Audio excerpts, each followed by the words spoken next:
this was one of the first CDs I ever had in my life. It was Summertime. Shoot, what else was on there that made it big?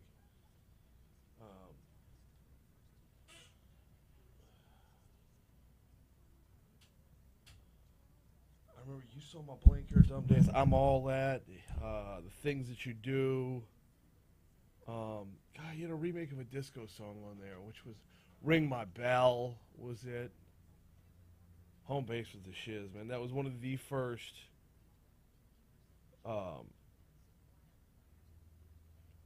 one of the first CDs I had. One of the first compact discs. You said that's yesterday's show. Hold up. Wait a minute. Something ain't right. All right, then.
Here it is, the groove slightly transformed.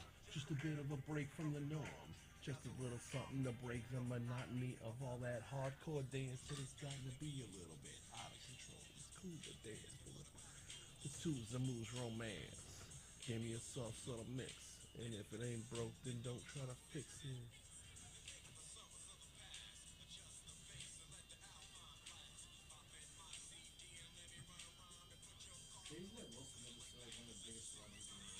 Yeah, and he started off with DJ Jazzy Jeff, right?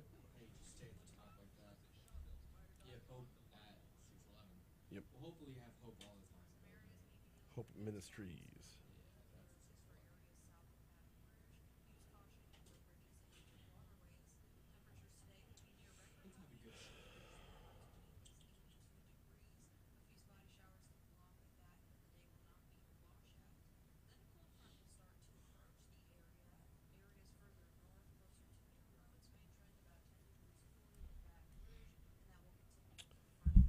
Renee says, good morning. Coming to you live from Oxnard Medical Center.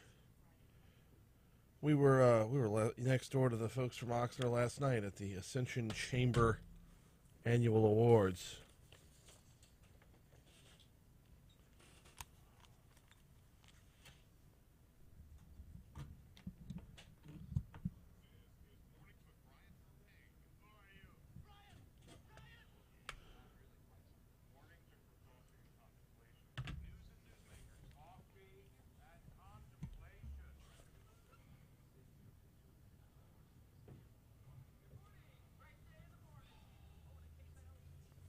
I didn't even see my text. Somebody got you in? Or you busted a window? Okay.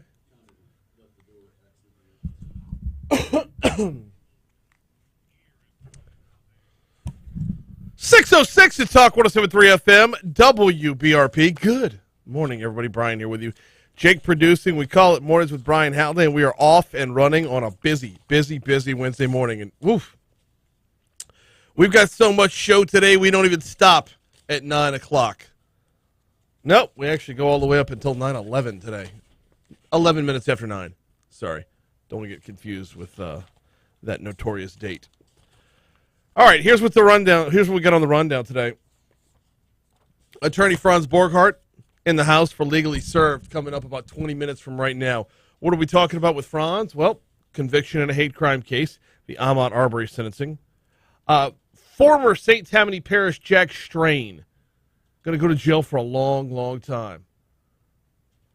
We've got multiple instances of those in law enforcement behaving badly, and this will cross the streams a little bit with Jack Strain, to be sure. There are a few other topics to cover with Franz as well, so he will be in for legally served. In our 7 o'clock hour, we're talking with Chandra, Stracie, and Abdou Ndiaye from Exxon Mobil. It is Black History Month, and we're taking a closer look at different ways that different places are celebrating Black History Month, Exxon Mobil being a part of that. 7:35, D.C. Current with Congressman Garret Graves. Is the world about to go to war? I mean, I think we all know Russia and Ukraine are about to go to war. It's a war that's going to last about 8 minutes. But is the rest of the world going to get involved? Where does the congressman stand on this? That is at 7:35. In our 8 o'clock hour, 8:15. Let's see. Where's the actual quote before I tease this? Because the headline reads, "We're too stupid to work together." There it is. The people will continue to just get by here in Louisiana because we are too stupid to work together. I've told people this institution is the laziest group of people I've ever worked with because it's true. Because we've got problems everywhere and we don't want to solve them. State Representative Barry Ivey going to be in the House. He and State Representative Scott McKnight both going to be in the House to hopefully revise and extend those remarks. That's at 8:15. 8:40 this morning, Paula DiPerna is going to talk green jobs in Louisiana. There are tons available.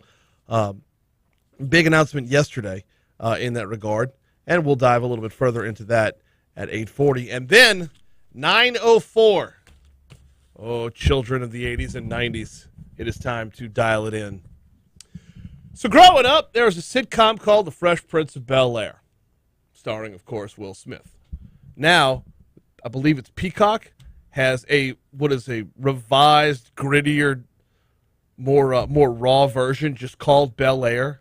Well, the new show is accompanied by the Bel-Air podcast. Host of the Bel-Air podcast is one DJ Jazzy Jeff. DJ Jazzy Jeff joins me at 9:04 to talk about the reprise of the role, everything from moving from a lighthearted hip-hop career into TV, into where that has evolved into now. So that's all coming your way before we get done today. Of course, we'll have top stories of trending. We'll have the outside in. Jake will have this day in history. I got to start off asking this question, though, and I've only got 2 minutes to do it.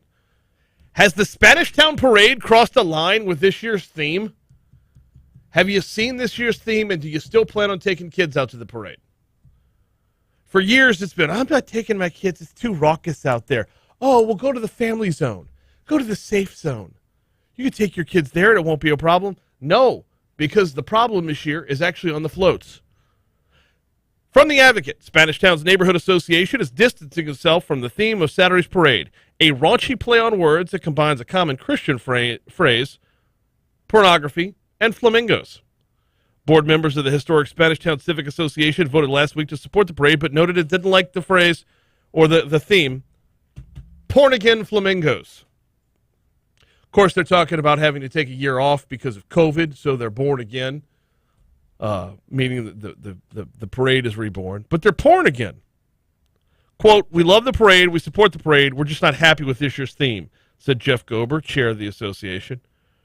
So I'm sure Jeff Gober is going to be totally glossed off as a Karen because he says, we love the parade, we love everything about y'all, we love having y'all, we love the raucous atmosphere, we love the lively spirit, we love the drunken party. It's just one step too far. This homestead is just one step too far.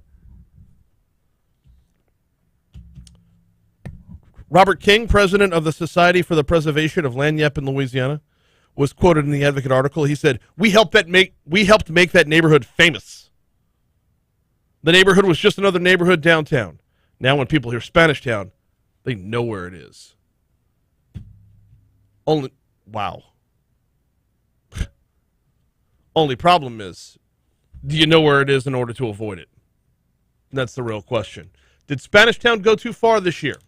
let us know on the YouTube page. We are up live on YouTube. Every show is available live on YouTube. Mornings with Brian Haldane is where you will find it. Go ahead and click that subscribe button when you get there so you can get the alert that we're up and running every single morning.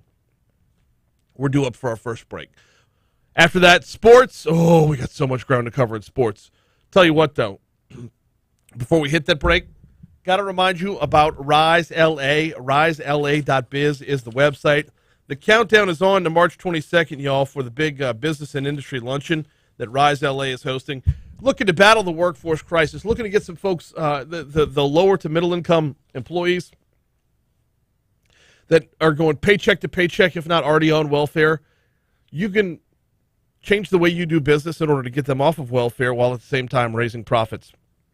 And oh, by the way, today in Baton Rouge, there is a, give me 1 second here. I've got it right here. Where did it go? There it is. Executive Focus Group today in Baton Rouge. Still a few spots available if you want to register. It's RiseLA.biz. RiseLA.biz. Of course, the big luncheon coming up on March 22nd when Fred Keller, founder and chair of Cascade Engineering, will join the show to talk about the way he changed the way his company did business. Rise LA. We all rise together. All right, quick break. We're talking LSU basketball. We're talking LSU baseball. We're talking Zion Williamson next. All right, then. Porn again? Did I email you the Zion cut? We're going to go with the second J.J. Redick cut. Zion's a terrible teammate. And then we'll do all the basketball and baseball. 16, 17, and 18, LRN. And then 19 and 20 from LRN.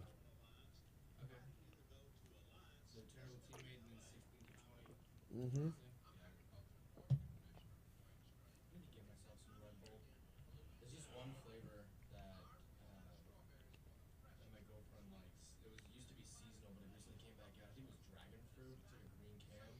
Okay. I tried it myself. It's delicious. It tastes like it's not even a Red Bull, but it is a Red Bull. Highly recommend if you find it, you should try it.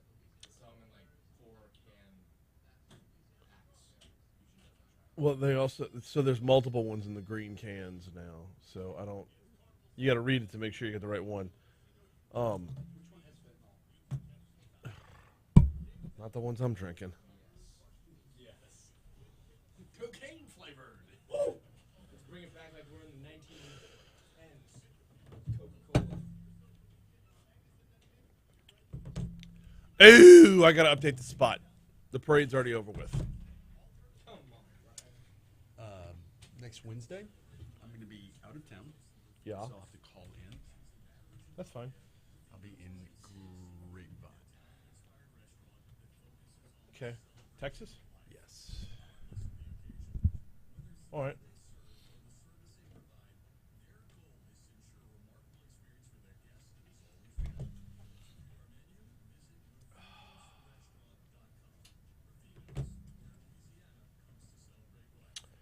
Who else is in this morning? Let's see. Eric, Renee, Scott. Hey, Scott.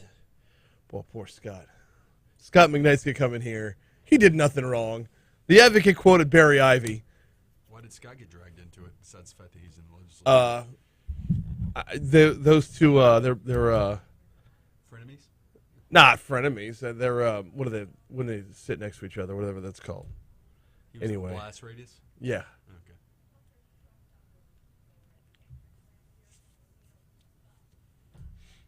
So yeah, he's good.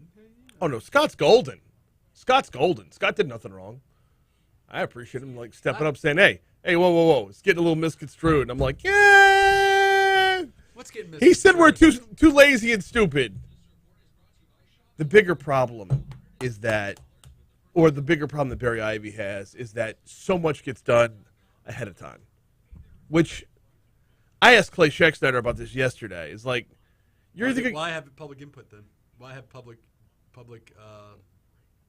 Because it's required by law. Right. It's all show. Why have a Rooney Rule? How much of the legislature is just show? Good morning, Christy. What's happening?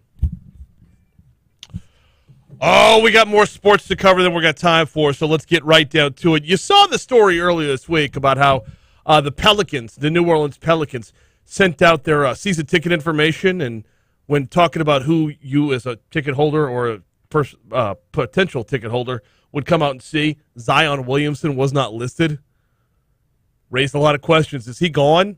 Well, according to a former Pelican, J.J. Redick, him being gone, not necessarily a good thing. Rather long cut here, but totally worthwhile. This just shows a complete lack of investment in your team, in the organization, in the city. I get that he's hurt and away from the team, but you just traded for one of the 50 best players in the league, a guy that's supposed to be paired with you. Reach out and say hello. This is a pattern of behavior with Zion that we are seeing again and again. And look, I was his teammate. I can describe him as a detached teammate. That is an accurate statement. This is basic level of humanity being a teammate. Send a text to a guy when he gets traded to your team. That is just normal behavior. That's the bar minimum that you have to do. And the Pelicans yesterday sent out an email for season tickets for next year. Guess who wasn't in the email? Whose name was not in the email? Zion's. Like, what the heck is going on in New Orleans, Stephen A? J.J. Redick, who is not a fan of management of the Pelicans, so for him to sound off against an individual Pelican versus sounding off against management, that kind of says something. He was on ESPN, by the way. You heard him mention Stephen A. at the end of that, so credit to ESPN for the audio. Speaking of basketball, but moving it over to the college ranks. So LSU's already beaten Kentucky this year. They're going back at it again tonight. LSU not in the best of ways right now, as they're still playing 500 ball in conference. Kentucky, 16-0 on their home floor. Coach Will Wade says they've got to figure out how to stop what might be the most talented team in the conference. You know, they've got the leader in assists in the league in Wheeler. They got the best three-point shooter in the league in Grady. They got the best, center in the league, or maybe in the country, in Oscar. So they've got really good pieces. Hey. Skip to 19. Tip-off is at 8 p.m. You'll hear it on our sister station, Eagle 98.1. Meanwhile, the baseball Tigers will be in Ruston in front of a sold-out crowd as LSU takes on La Tech. Both teams are 3-0 in the year. Tigers swept Maine, put up 51 runs over the weekend. Tech coach Lane Burroughs says LSU's hitters will challenge his pitchers. They can really swing it. We can name them all off, and we know who they are, and they're really good hitters, and we're just going to have to do a good job of trying to navigate that thing 3 or 4 times, and so it'll be a big task for us. Possibly, if you're looking at it on paper, I mean, it could be the best team we play all year. Not just challenges pitchers. LSU hitters will dominate tonight. That game, I believe, is on 100.7 The Tiger. Here's Fox Business Report. All right. That's it. Yeah, that's it. So, yes, good morning, Christy. I got the text right as we were coming back in from break. I hope you got in a good workout this morning, Boo. A little hiccup right there.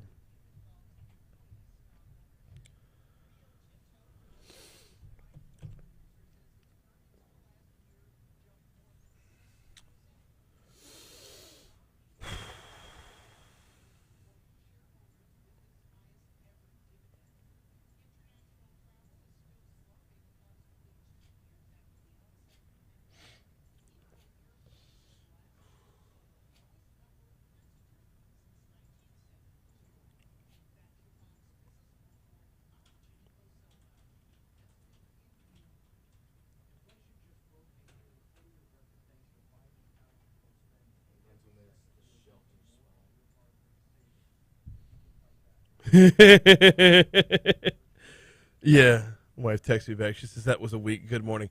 The bumper was already playing, Boo. Sorry about that. How long have you been married?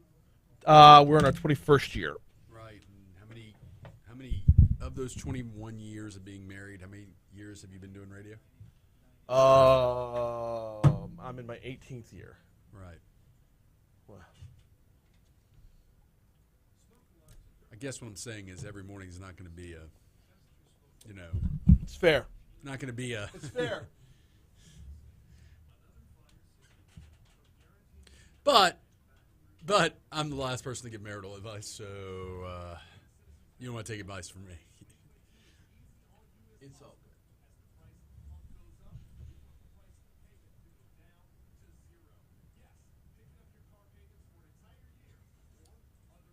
There was another story I wanted to get to, and now I'm not seeing it.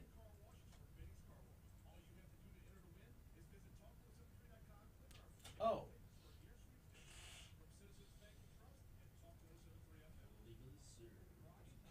Do I remember?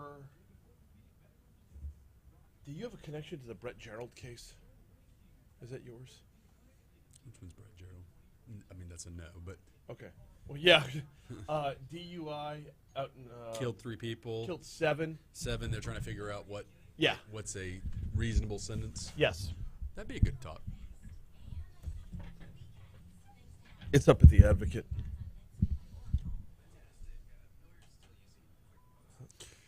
What's his criminal record? Is this his first run-in, or He's how old is he? jeez. This story's for subscribers only. Wait, we have an Advocate. Damn you, Advocate! We have an Advocate subscription. Whenever I want to feel like a pirate, I go to the Advocate and try to read it because I want to feel like a pirate. Arr. Okay, that's enough, Franz. Shoot. I kind of feel like that's a better topic than the secondary one you wanted to talk about. Not the dirty sheriff one. That one. So I thought Jack Strain's dad or uncle was Boo Boo Strain, but everybody online keeps calling Jack Boo Boo. Am I not as old as I thought? Jack Strain was a sheriff for 20 years.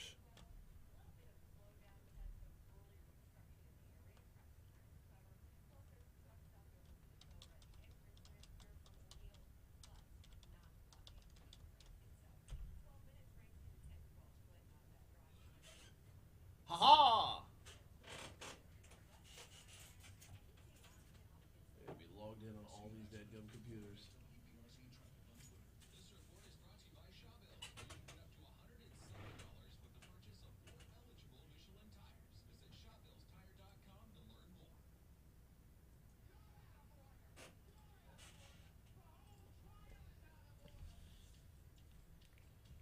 I can't see the story without a subscription, but the damn pop-up ad can come up, blocking my chance to log in. Hey, let's dispense with the Arbery thing quickly then, just so we've covered it and get it out the way. It's your show, man. Your show.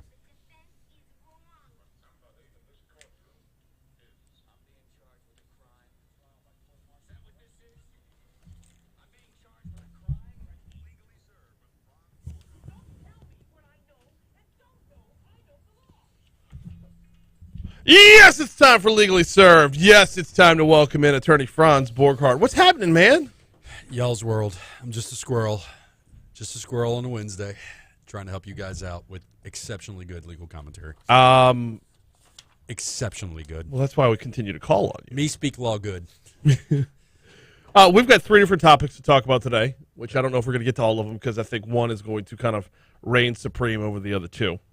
So what I'm going to do is I'm going to hold the one back that I know you want to talk about the most until later. Okay. And that would be... Look at you doing foreplay on legal topics. I like it. Wow. I like it. That would be a former sheriff convicted last year of rape and other sex crimes, getting 4 life Is that St. Tammany? Shut up. Is that true? I don't need to hear about this. I don't need this right now because it's not just St. Tammany. He's a West St. Tammany guy too. Like, I will throw Slidell under the bus all day long and twice on Sunday. Yeah. I don't need this coming from Covington. Yeah, that's home base, Franz. I don't know if you said draw a monster. I don't know what crayons I would use to draw a monster, but one might argue that this guy. Yeah, we'll get to it. We got to start off with the bigger news. That was in CBS News. You've been hearing about this all over the place. So the 3 men convicted of murder in Ahmaud Arbery's fatal shooting were found guilty of federal hate crimes and other lesser charges Tuesday for violating Arbery's civil rights and targeting him because he was black. In addition to the federal hate crimes, the jury also found father and son Greg and Travis McMichael and neighbor William Roddy Bryan guilty of attempted kidnapping, while the McMichaels were also found guilty of the use of a firearm in the commission of a crime. This is the icing on the cake, right? Yes. These guys have already been convicted in state court for murder. They're already going away for a long time. This is the icing on the cake with the federal crimes, and in addition to that, these specific federal crimes deal with civil rights and the hate crime component. So what this does is this gives the society and the victim's family validation that these guys didn't just kill Aubrey. It was a racially motivated hate crime. How do you disprove a negative, though? Like, defense attorneys contend the three didn't chase and kill Aubrey because of his race, but they acted on the earnest, though erroneous, suspicion that Aubrey had committed crimes in that neighborhood. Well, it's a different case, right? It's not whether or not you acted in self-defense or murder. It is what was the motivation for the action, right? Right. Which could be self-defense. And again, as a defense attorney, I'll tell you, you can be acting under an impression that is incorrect or erroneous, and that be a defense to quote-unquote race-oriented behavior or anti-race-oriented behavior. At the end of the day, what is – and I don't mean this callously. I'm really asking this question. What does this conviction really do? These guys are all going away for a long time in the sense that it provides validation and comfort to the family and to society that we take these kind of crimes seriously. Great. Got it. Check that box. In the sense of quote-unquote justice, what did you get with this that you didn't get with the state conviction? You know what I mean?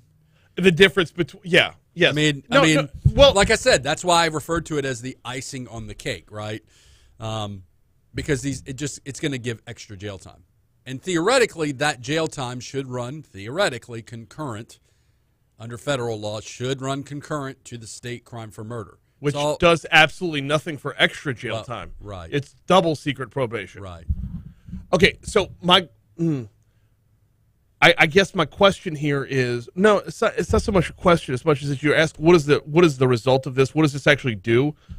Well, there's no way to disprove or prove beyond, like, if someone's snooping around construction sites in a neighborhood, and there's, if I'm not mistaken, security footage showing Ahmaud Arbery snooping around the construction site in the neighborhood, and you also have things being stolen from those construction sites. Now, vigilantism is not the answer, but if someone were to go ask questions in this regard, if someone were to have approached Ahmaud Arbery or the next Ahmaud Arbery, are they going to think twice about stopping or standing in the way of the commission of a crime because of the race of the person who's committing the crime at the time?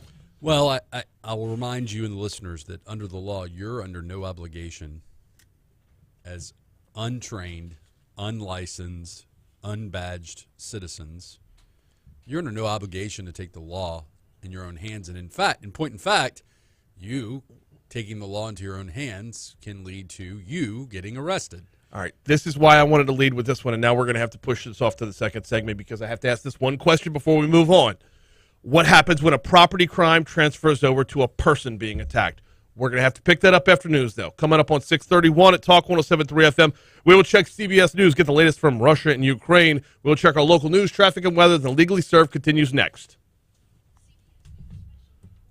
Yes, I'm under no obligation to step in. Like the last episode of Seinfeld, I'm under no obligation to step in. Well, unless there's a Good Samaritan law.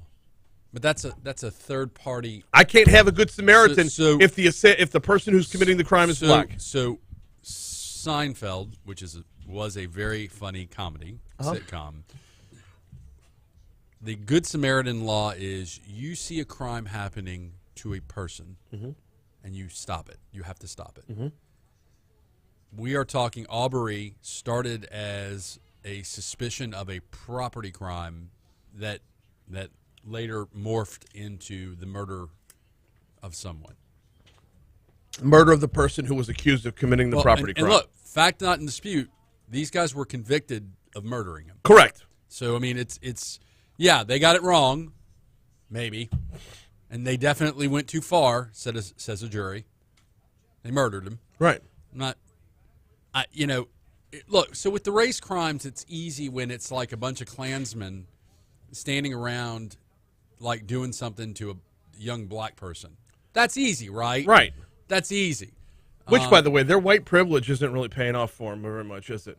Not much. And when it comes to systemic racism, the system really stood up for the victim here, didn't it? When the jury of 8 white people, 3 black people, and 1 Hispanic person decided to convict 3 white men of a hate crime.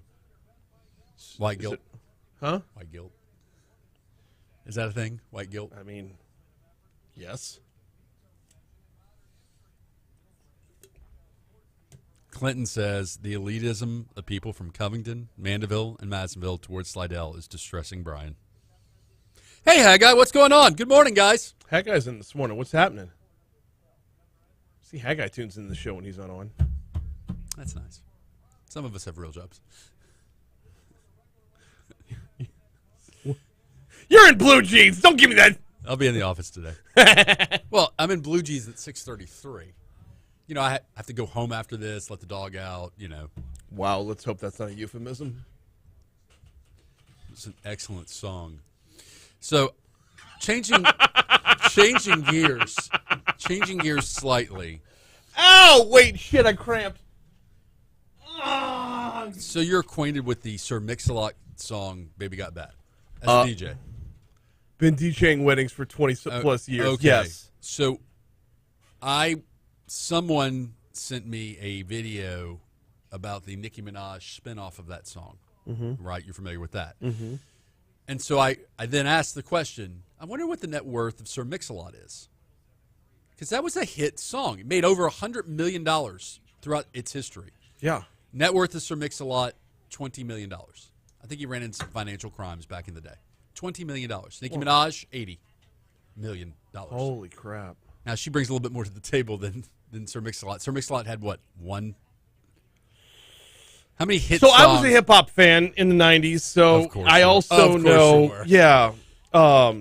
it wasn't just Baby Got Back. I mean, if you were on the periphery, sure, Baby Got Back was the big one. Baby Got Back's the one you're going to hear at weddings. He didn't make $20 million off of, say... My Hoopty. My Hoopty. Rolling, tailpipe dragging. Heat don't work and the girl keeps nagging. Now listen, $20 million is nothing to slouch about. That's nothing to. No. It's you can buy a lot of hoopties. Haggai, I do believe you have a real job. That was all joking.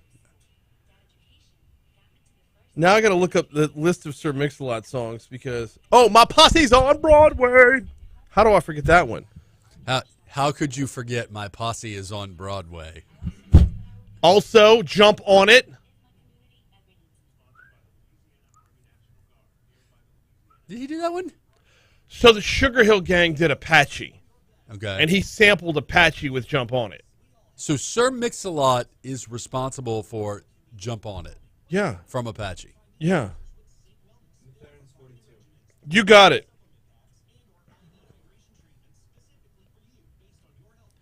Yeah.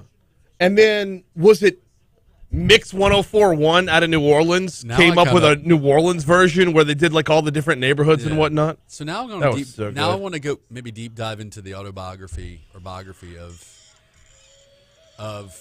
Sir Mix-a-Lot.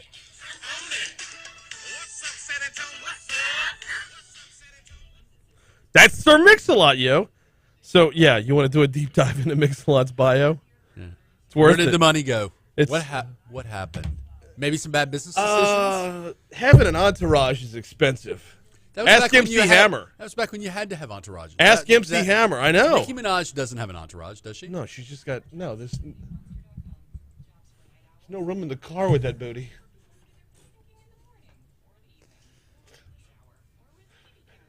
Yeah, I said it. Good morning, everybody. Oh, yeah, that was a hate crime. Nothing hateful about that booty. Could you imagine going on a date with Nicki Minaj? Like, I'm single. Going on a date with Nicki Minaj. I've talked in the past about going on dates with Coach Kim Mulkey. Mulkey. I would love to go on a date with if Kim ever asked me out, fingers crossed, totally would do that. But Nicki Minaj, a date with Nicki Minaj. Thank you, Bravo. I just made you a sitcom. Right? That boom, ba-dum, boom, bass. Where did she go? Nicki Minaj just disappeared. It's like Cardi B's took us, just bumped Nicki Minaj's took us away. The natural end of a lot of these stars, as if I knew what I'm talking about here, is they become producers, right? That's where you make the real money, is producing. That's what Jay-Z did. Yeah. Dr. Dre. Yes. But, I mean, tripping thing of Dre fell off. Beats. Yeah, but she's not coming out with headphones. It'd be called butts. 637, Talk 107.3 FM, WBRP. I forgot where we were. It's legally served. Attorney Franz Borghardt's in the house. You wanted to know about vigilantism. Yes. Okay, so I see the commission of a crime, and I am hesitant to react and help because of the race of the person committing the crime. Is that not what we're being told from this verdict? So I'm in the state of Louisiana when I give this commentary. You in Louisiana are under, because you're asking me my legal opinion, not moral, ethical, which may not always align, right? Sadly. Right. Legally, you are under no obligation to step into any criminal fray to stop said crime. You're not trained. You're not trained. You're not licensed. You're not sworn in. You're under no obligation. And in fact, you will not be prosecuted for not, quote unquote, stepping in. And arguably, while you shouldn't be prosecuted for stepping in, you might be prosecuted for taking the law into your own hands. Now, first of all, you have no idea what kind of training I've got. Secondly, nothing? Okay, fine. Secondly, if it's a property crime. You have a set of skills? Oh, trying to be a cage fighter. Secondly, if it's a property crime, I have no problem standing by and watching, I think because there's a difference there when you're talking about human life. Right. I think the big problem for a lot of people in Aubrey was, okay, you think he's a burglar. Okay, you think he's still in copper. Man, things escalated pretty darn quickly on that. Yeah. Like you didn't have to kill the dude.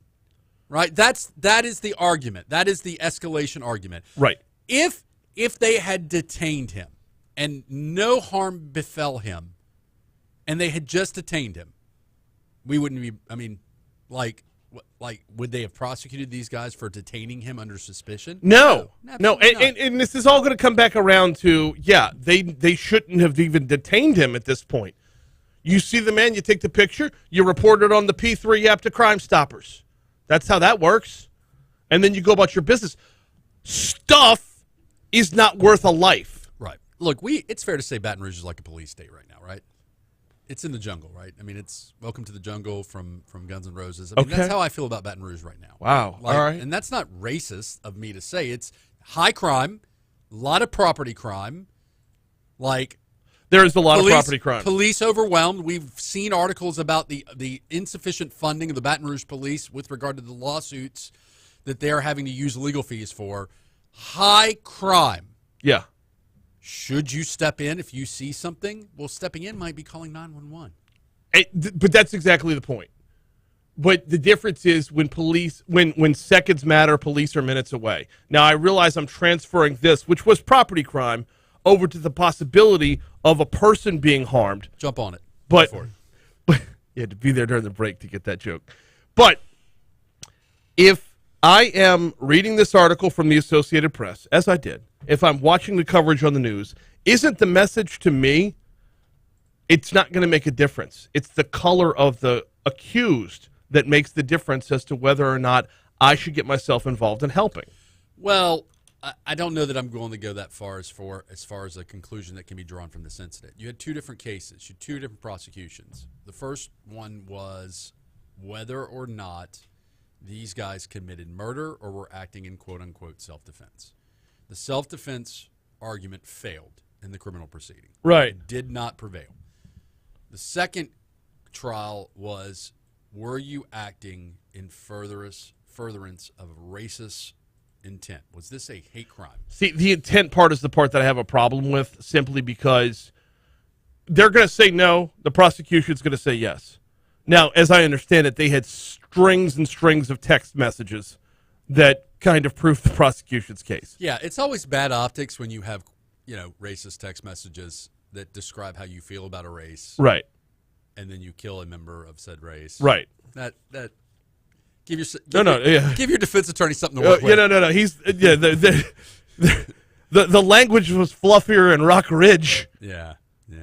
Wow, that's an old school cut right there. Wow. Well, you are having DJ. I think he said the sheriff was near. You are having DJ.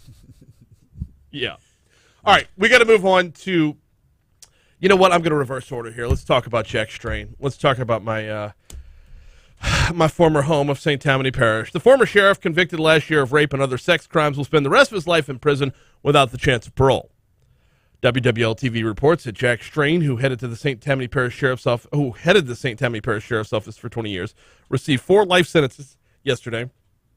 Found guilty back in November of 4 counts of aggravated rape, 2 counts of aggravated incest, 1 count each of sexual battery and indecent behavior with a juvenile. Strain was first arrested in June of 2019 after the accusations spanning 1975 to the early 2000s first surfaced. During his trial last year, prosecutors painted Strain as a sexual predator who preyed on boys left in his care. Bye. To quote the man in Tombstone. Well, bye. I mean, that sheriff had a good run. He's going to jail for the rest of his life, most likely. So, yeah, Sheriff Strain in St. Tammany Parish. These are terms that are synonymous. What's going on in St. Tammany, Brian? Dude, I don't know. I move out and all this happens. Actually, all this was happening while I was there and had no idea. Did you? I mean, did you not?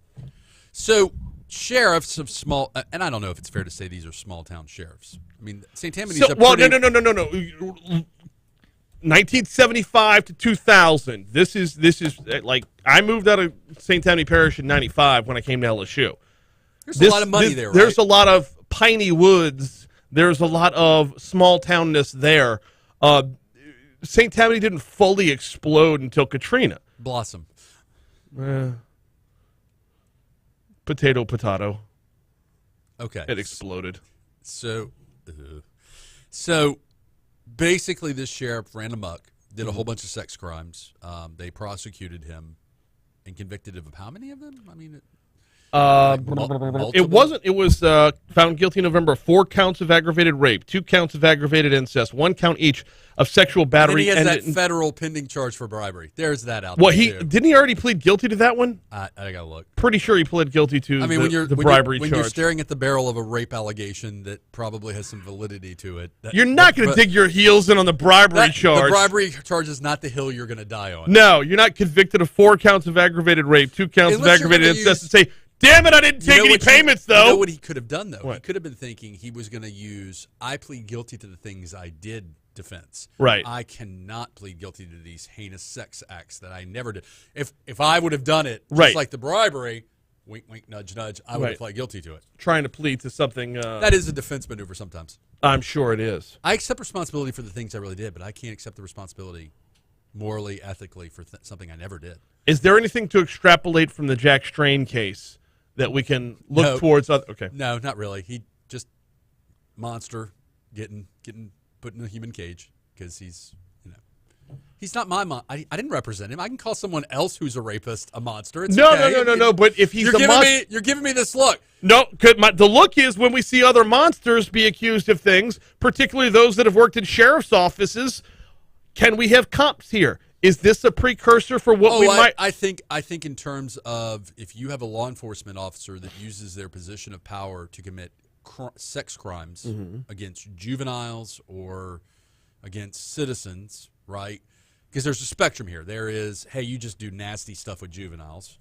There is, hey, you use your position of power to tell some young lady who's accused of a DWI, hey, if you do sexual favors, we'll just make this go away. Bad Lieutenant? Yeah, Bad Lieutenant. Yeah, Nicolas Cage. And then there's also Harvey Keitel. Yeah. So there is a spectrum here. All right. That's where we're going to pause it again. And this is why we go 3 segments now. He's attorney Franz Borghardt. It's legally served. We're talking about DUIs on another level next.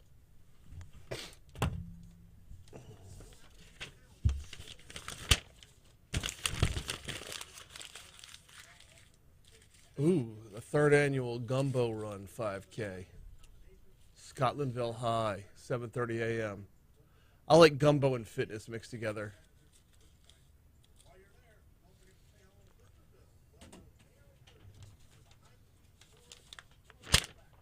You like how I made that about Livingston Sweethearts?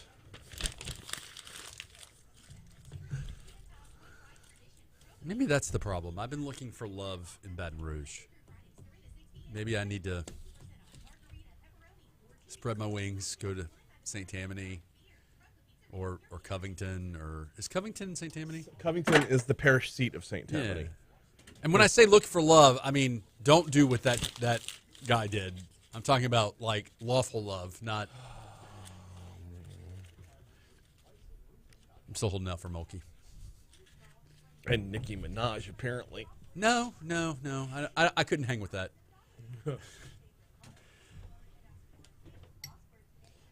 Nicki Minaj, I couldn't hang on to that bull for 15 seconds. I'd be kicked off.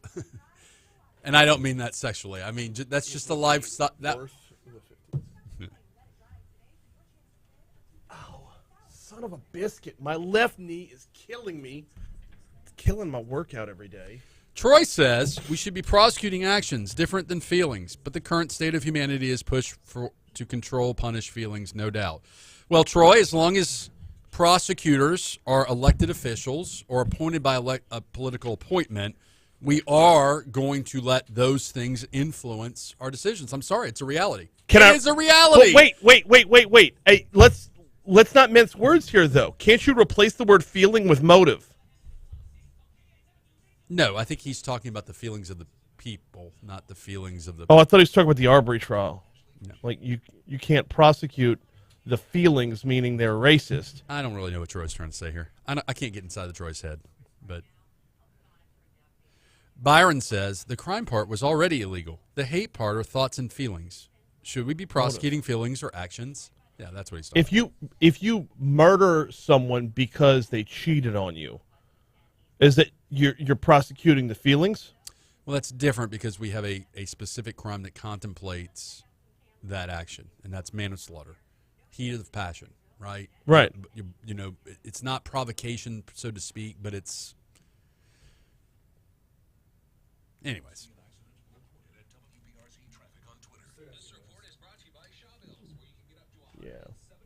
Yeah. Emotions. But is that not where you get motive? Yeah, but motive is not generally an element of a crime, with the exception of crimes like hate crimes or like manslaughter.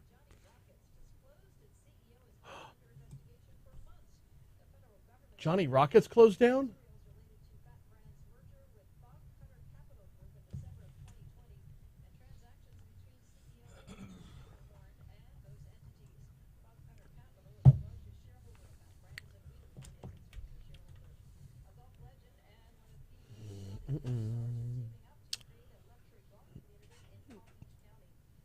The elitism of people from Covington, Mandeville, and Madisonville towards Slidell is distressing. Well, then don't be from Slidell. I can't help you there. Look, my in-laws are from Slidell or live in Slidell, and I love them. They're originally not from Slidell, but So they're Byron, in Slidell. Motive can be evidence that support the crime. However, it is not a necessary. Why you did something is not a necessary element of most crimes in Louisiana.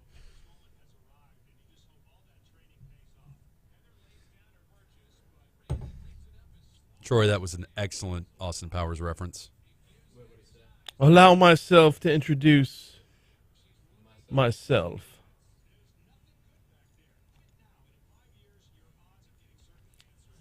Which Austin Powers was not the first to make that joke. Luca Brasi. Thank you for inviting me to your daughter's wedding on the day of your daughter's wedding. It's from The Godfather. Why are you mad? I'm not mad. Yeah, exactly.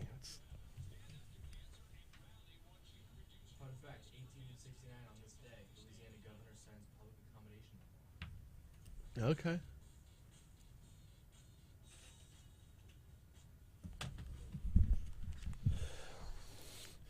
.652, Talk 107.3 FM, WBRP. Mornings with Brian Haldane rolling right along. Legally served with attorney Franz Borghardt rolling right along. So, don't look for comps when it comes to... Well, so the problem is that this was a very fact-specific crime. Mm-hmm. It's not your property. You go out and you pursue and then you kill. Mm-hmm. This is not. So the textbook example is someone's breaking into my house. They're fleeing my house. I run after them down the street and then I shoot them. Well, no, you're not acting in self-defense at that point. You're committing a homicide. Right. And again, under that scenario where it's your property, I think one might say it's not race motivated. It's rage motivated, so to speak. Right. Mm-hmm. I don't know that you're going to have comparables to this one. Okay. So what's left? What do we have left? Well, I'm trying to figure out how to segue into this one because we're talking about the intent to commit a crime. Right. And you go out drinking one night, you don't have an intent to commit a crime.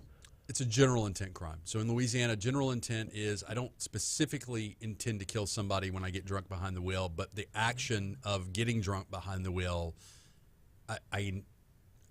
does that make sense? I know that's a weird legal distinction, but it's not. You don't have to have the specific intent to kill in this one. So the story coming from the Advocate as well, Joe Guyon at the Advocate. A Greensburg man who killed 7 Baton Rouge residents, 6 from the same extended family in a 2012 alcohol-related crash, has lost another round in his fight over how much of his 35-year prison term he must serve. 39-year-old Brett Gerald was hoping to serve only 40% or 14 years of his sentence before being eligible for good time release, but the Louisiana Supreme Court rejected his appeal last week. He will instead have to serve 85% or more than 29 years, which is required for crimes of violence. Mm. The High Court did not write down any written reasons. So what's hard on this is vehicular homicide used to not be a crime of violence. Mm-hmm. So it would be no different than a burglary in terms of the amount of time you serve. Okay? It is, the Supreme Court has now said it's a crime of violence, and it's 85%, right? Right. How many dead bodies are there on this? 7. 7. Basically an entire family. And like, then, I could see an argument for that's not enough time. I could see an argument for, hey, this depending on his record, depending on if this was a outlying. So look, anybody, unexcusable, but anybody can get a DWI. Right. That is a bad decision at a party and not inherent of you having a problem with alcohol. Right. We can all agree with that. Anybody can get a DWI that results in fatalities. Even 7, right? Yes. And that may not necessarily mean that you're a, quote, bad person or have a problem with alcohol. So you got to have a full picture of the guy before I have to have a full picture of this guy before I can make any commentary on whether or not 29 is appropriate in terms of years or not. Although, optics-wise, 7 dead bodies, 29 feels not like a light sentence. Doesn't feel like a heavy sentence. Kind of feels like I understand that number. Right? So if this were his first, which it wasn't, I believe it was his 3rd or 4th. Right. That makes it a lot easier, right? Doesn't it, though? Yeah. Because everybody can have that one instance where you wake up the next day and it's like there but for the grace of God. I should not have done what I did last night. But you didn't hit anybody. You didn't cause. Well, so as the person in the room that has a problem with alcohol, I'll tell you. So there isn't addiction is addiction, but Let's be fair. As the person in the room who admits his problem with alcohol, yeah, fair enough. Denial is strong over here, Franz. Right. So what I'll say is this: is first DWI, okay. Second DWI, hey dude, stop. Right. Felony grade 3rd DWI. Generally, you don't go to jail. Mm-hmm. But to me, the second is the red flag. This was his 4th. Right. I'm getting there. At the 4th offense, you kind of throw away the sympathy component, right? The sympathy component for, man, that's a long time to go to jail for killing 7 people, where you didn't intend to kill them and it was an accident. But, yeah, that kind of gets thrown away to the wayside when it's like, well, yeah, dude, this is like your 4th or 5th time that we know of you driving drunk. Right. That we know of, which is a big part of this. Well, but that's statistically, we know that if you get caught for a DWI first or second, yeah, and you are having a problem with drinking, you've probably done it a few times more than that. Oh. And there, by the grace of God, did I go. Right. So, well, I mean, I don't think I'm speaking out of turn to say that everybody has had the one instance, right? Everybody. I'm DWI cleaned up in this place. I'm just saying. Oh, I've never gotten a DWI. I mean, I could have. Exactly. Very much could have. That's my point. Yeah. That's my point. And if you're not scared straight by your own actions, so let me flip this with a minute to go in the segment. But here's the thing, though, real fast. The problem with addiction is it's not scared straight. You're powerless over the substance, right? I know that, and that's a cop out. Oh no, totally. Yeah, it's not a why won't you just stop? No. Okay. Yeah. Then I'm clearly not addicted because I'm able to make a change of decision ahead of time to say I'm going to Uber tonight. And that's not hard to do. Now, this was before Uber got here, I think. But nonetheless, you could change your plans before imbibing, to be sure. But here's the other question, though. Does not some culpability fall back on the state for not being tougher on the first 2 to 3 DWIs? So what parish is this? He's from Greensburg, but they were killed in Baton Rouge. So if I'm the victim's family, yeah, I'm angry. That's my point. Right? That's totally my point. Like, how does this guy now look? Even if he would have gone to jail for a hot minute, would that have stopped this? DWI third is 0 to 5 years. Yeah, he's not spending the rest of his life in jail. DWI fourth has a big hammer to it, but again, it's a nonviolent crime. He's not spending the rest of his life in jail. So I get the anger, right? I would get the anger of when's it going to be enough? Well, clearly never. Well, he's for 29 years. Well, no, for him, sure, but for the next person who has 2, 3, 4, and whether he's got connections or not might play into it as well. But once you get to that point, I don't know. We got 30 seconds left. What's on Go Rouge this week? Fur ball. A ball of fur. The fur ball. My dog is in the fur ball court. We're going to talk about that. We're going to talk about some charity and Please tell me you're not bringing your dog on the show. I'm not. Friday night I will not be bringing my dog on the show. Then I'm in. Molly's an exceptionally good dog, by the way. Thanks. He's Franz Borghardt, legally served Friday at 6 right here on Talk 107.3. Appreciate you, brother. All right.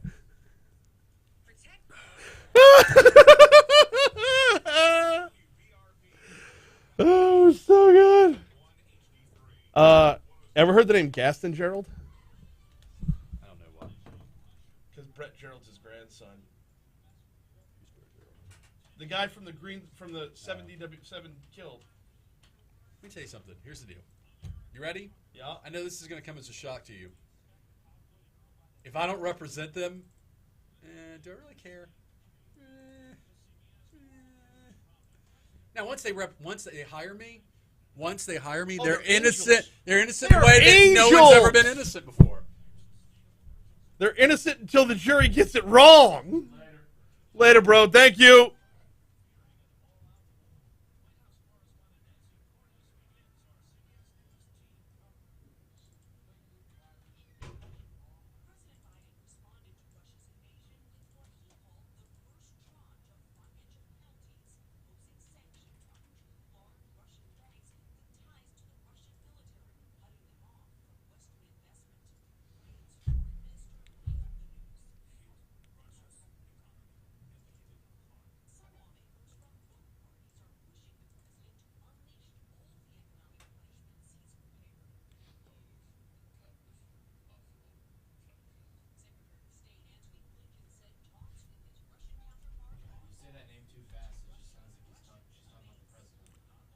I made that joke the other day. I know.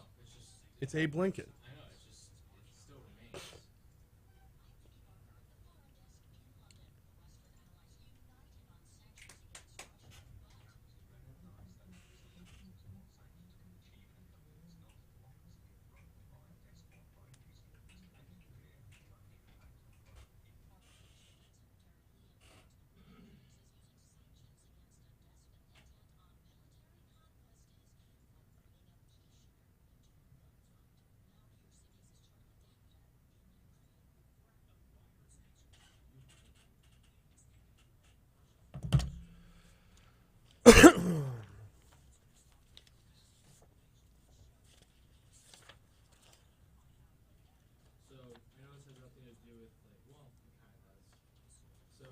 Champions League final, actually, weekend of the Super Bowl for soccer. Mm-hmm. It's supposed to be happening in St. Petersburg, Russia, and UEFA, the organization behind it, is contemplating, actually heavily considering relocating it amidst this whole conflict that's going on. Okay. Because the Champions League is all of Europe. Yeah. That's where it's all, the whole competition. Yeah. Definitely changing, which I find interesting. Well, the war's not going on in St. Petersburg, so. But it's Russia. And for example, if Man City make it, we have a Ukrainian player. Complicated for sure. Yeah.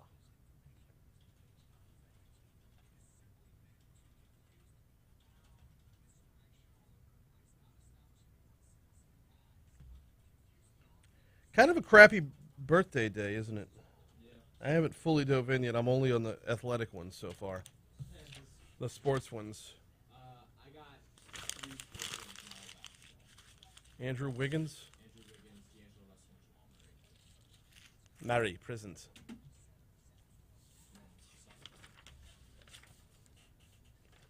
Oh! Never mind. We got a whole lot more. So this one segment, 7:15 to 7:31, we have 2 different interviews. You might, what? We have 2 different interviews. For We'll get 2 guys coming for the same. Wait. No. So they're both on. One will be on the hotline. One will be on line 1. It's the same interview. 2 people. Oh, okay. And boom, boom, boom, boom, boom, boom, bass.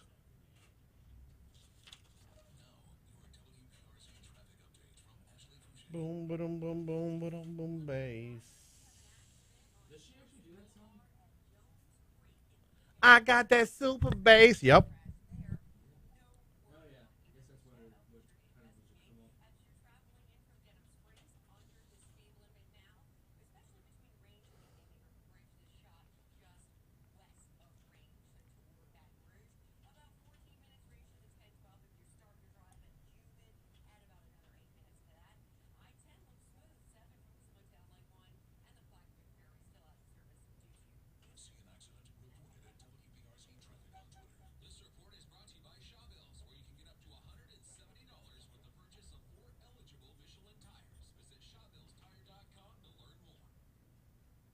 We got 7:10.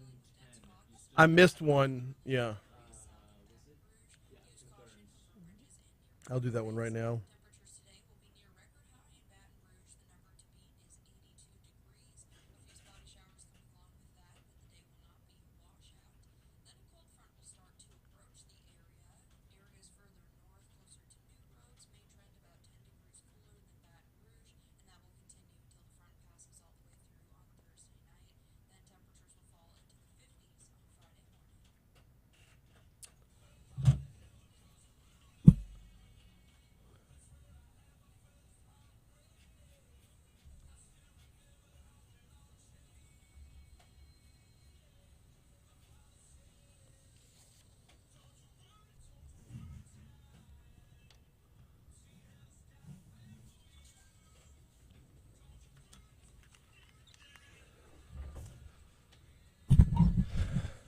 .706 Talk 107.3 FM WBRP. Hour 2 of Mornings with Brian Haldane coming your way right now.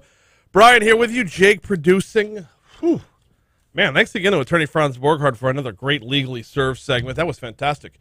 We covered a lot of ground there. I was not expecting to get to everything we had on the plate. We got the most of it. Didn't dive as deep into that third topic as I thought we would have room for, but nonetheless, covered a lot of ground. And don't forget to check out Go Rouge Friday at 6. Right here on Talk 107.3 and on YouTube. Speaking of YouTube, if you're not watching us on YouTube, you should be, because there was a ton of content during the breaks that had to do with the topics, also had to do with Sir Mix-a-Lot, but that's a whole other topic. This hour, we're talking Black History Month with Chandra, Stracie, and Abdou Ndiaye from Exxon Mobil in our next segment. We've got D.C. Current with Congressman Garret Graves at 7:35. Top stories and trendings coming your way in a minute, but before we get to top stories and trending, got to ask, you doing a little parading this weekend? Maybe South Downs on Friday night, maybe Spanish Town on Saturday, whatever. Or maybe you're going down to New Orleans. Well, grab the necessities before you hit the road. grab the necessities before you hit the parade route. Look, all football season long, we tell you, Mathern's is your tailgate and headquarters, right? You grab some food, grab a couple of beers, fantastic craft beer selection specifically. Same is true for parading. We parade the same way as we tailgate. Stop by Mathern's, downtown on 3rd Street, or Nicholson, right across the street from Tiger Stadium. And don't forget to download the Mathern's app. They've got specials and deals going on the app. You can also get your groceries brought out curbside as well. Yes, this was something they started because of COVID. It continues to this day. Both locations of Mathern's, downtown on 3rd or Nicholson in the Nicholson Gateway Shopping Center. Yeah, they're on campus, but they're not just for students. Time for top stories and trending. Let's roll.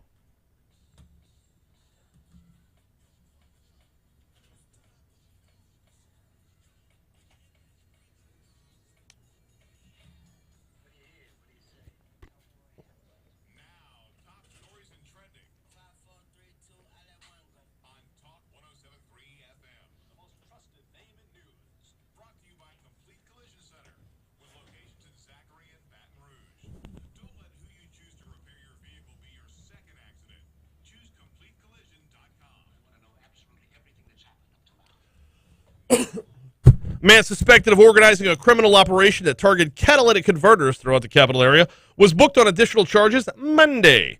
Newly released arrest documents reveal Matthew Gibson, who was arrested earlier this month when police found more than 100 stolen catalytic converters at his home, had a network of thieves who were stealing the parts from parked cars around the area throughout last year. 3 suspects arrested in recent months and tied to the converter thefts admitted to their involvement in the crime ring. All said they were stealing the parts for Gibson, who allegedly supplied them with the tools to carry out the heists. Gibson was booked Monday on additional charges of theft and drug possession. State reported 3 more pediatric deaths tied to the coronavirus in the past week, 2 of them in children younger than 5 years old. Louisiana's Department of Health said 21 children have died from COVID-19 in the state since the start of the pandemic. State health officials added that 9 of those deaths came during the Delta surge last year. By the way, the state does not report on underlying health conditions of the children who have died.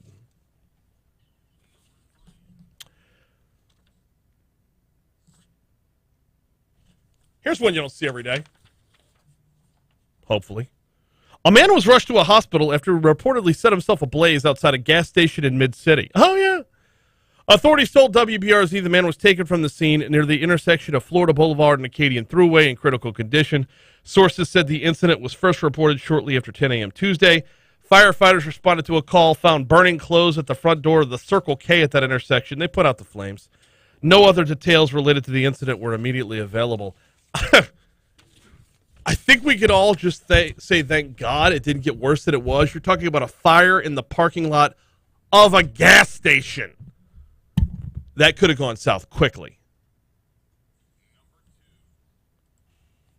A man was arrested after exposing himself to a 16-year-old girl while she was walking to school Tuesday morning. According to the Baton Rouge Police Department, 21-year-old Jacoby Givens pulled over to ask the girl if she wanted money in exchange for sexual favors. The victim told officers when she said no, Givens exposed himself. He was booked on charges of obscenity and indecent behavior with a juvenile.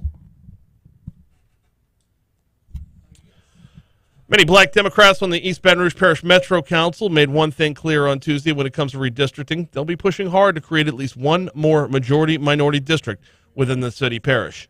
Some even argued population changes noted in the 2020 census could support the creation of 2 majority-minority districts, which would dramatically shift the balance of power on the council. Terry Jones at The Advocates reporting some of the black council members sharply questioned demographer Mike Hefner at the council's first public redistricting meeting Tuesday. Hefner presented data suggesting there should be 5 majority black districts, 6 districts in which black residents would not be a majority, and 1 swing district.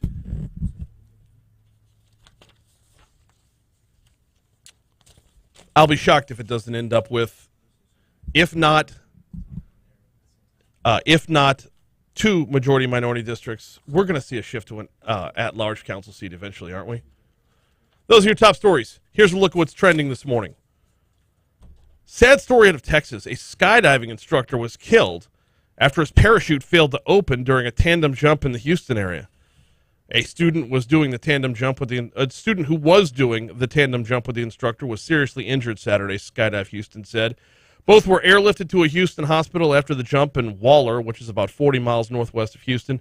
The instructor later died. The student had serious injuries that aren't life-threatening. Waller County Sheriff Troy Guidry said the parachute failed to deploy. Skydive Houston says the jump operations are suspended, pending an investigation. Those are your top stories and trending. We got to take a quick break. We're talking Black History Month with Exxon Mobil next. Before we take that break, though, got your lunch plans set yet? Mooyah burgers, fries, and shakes can seal the deal here. You're going to get the best burger in Baton Rouge with the best service for the best burger in Baton Rouge. You're going to get the fresh cut ingredients. You are going to get the freshly baked potato buns. You're going to get the certified Angus beef. You are going to get the burger made the way you like it. Whether you choose one of the burgers that they've got on the menu, whether you tap into the Wall of Dang, which is their special burger of the month and special shake of the month, or quite simply, you could build your own. Either way, you're set up for a fantastic lunch at either location. Segan, just north of Industrialplex, or Bluebonnet at Highland. And don't forget to download the app to start earning your rewards today at Mooyah Burgers, Fries, and Shakes.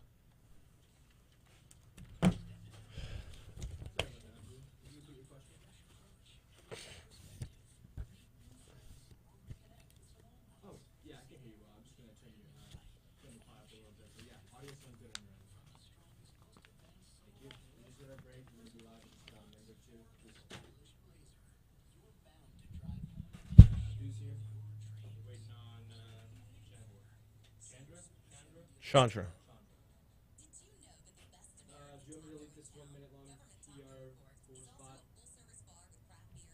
Say again. Oh, I thought, yeah. What is it? What is the name of it? Yes, delete it.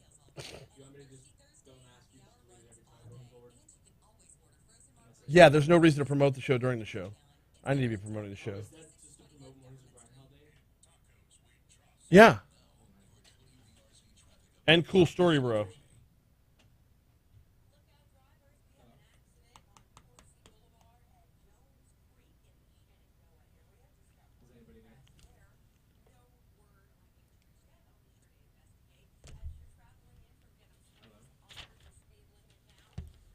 Hang up and let her call back.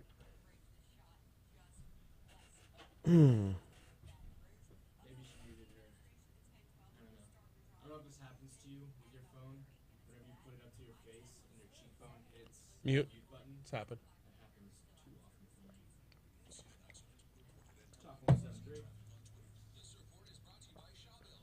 Yes, perfect. Good morning. How are you? I'm doing well, thanks. We're going to be live in just a couple of moments and get you on, okay? Thank you. Please hold. All set.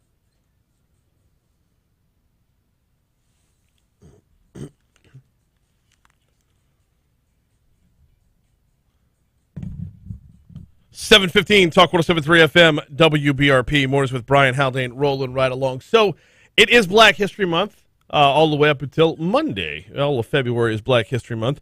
And, well, we've talked about it a little bit on the show, but we really haven't dove into how a number of different companies around the area are celebrating Black History Month, and that's what we're going to do right now, in fact.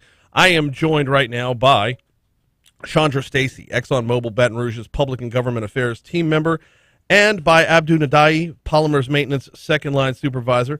Welcome. How are y'all? Good morning. Doing well. How are you? Doing very well. I appreciate you hopping on board this morning because Exxon Mobil has dove in like head first here. There's a lot going on when it comes to Black History Month, and not just Black History, but honestly setting up the future as well. Let's dive right in. There are a number of different areas of employee features within the company. I don't know which one between Chandra and Abdou. I don't know who wants to take this, but let's talk about what ExxonMobil's doing on an employee level with just different features and the success team as well. Sure. So, as you know, Brian, ExxonMobil conducts business, in almost every part of the world. Mm-hmm. And so the diversity of ideas and perspectives, that really is what drives our key competitive advantage. And so in Baton Rouge, we have 8 different employee resource groups.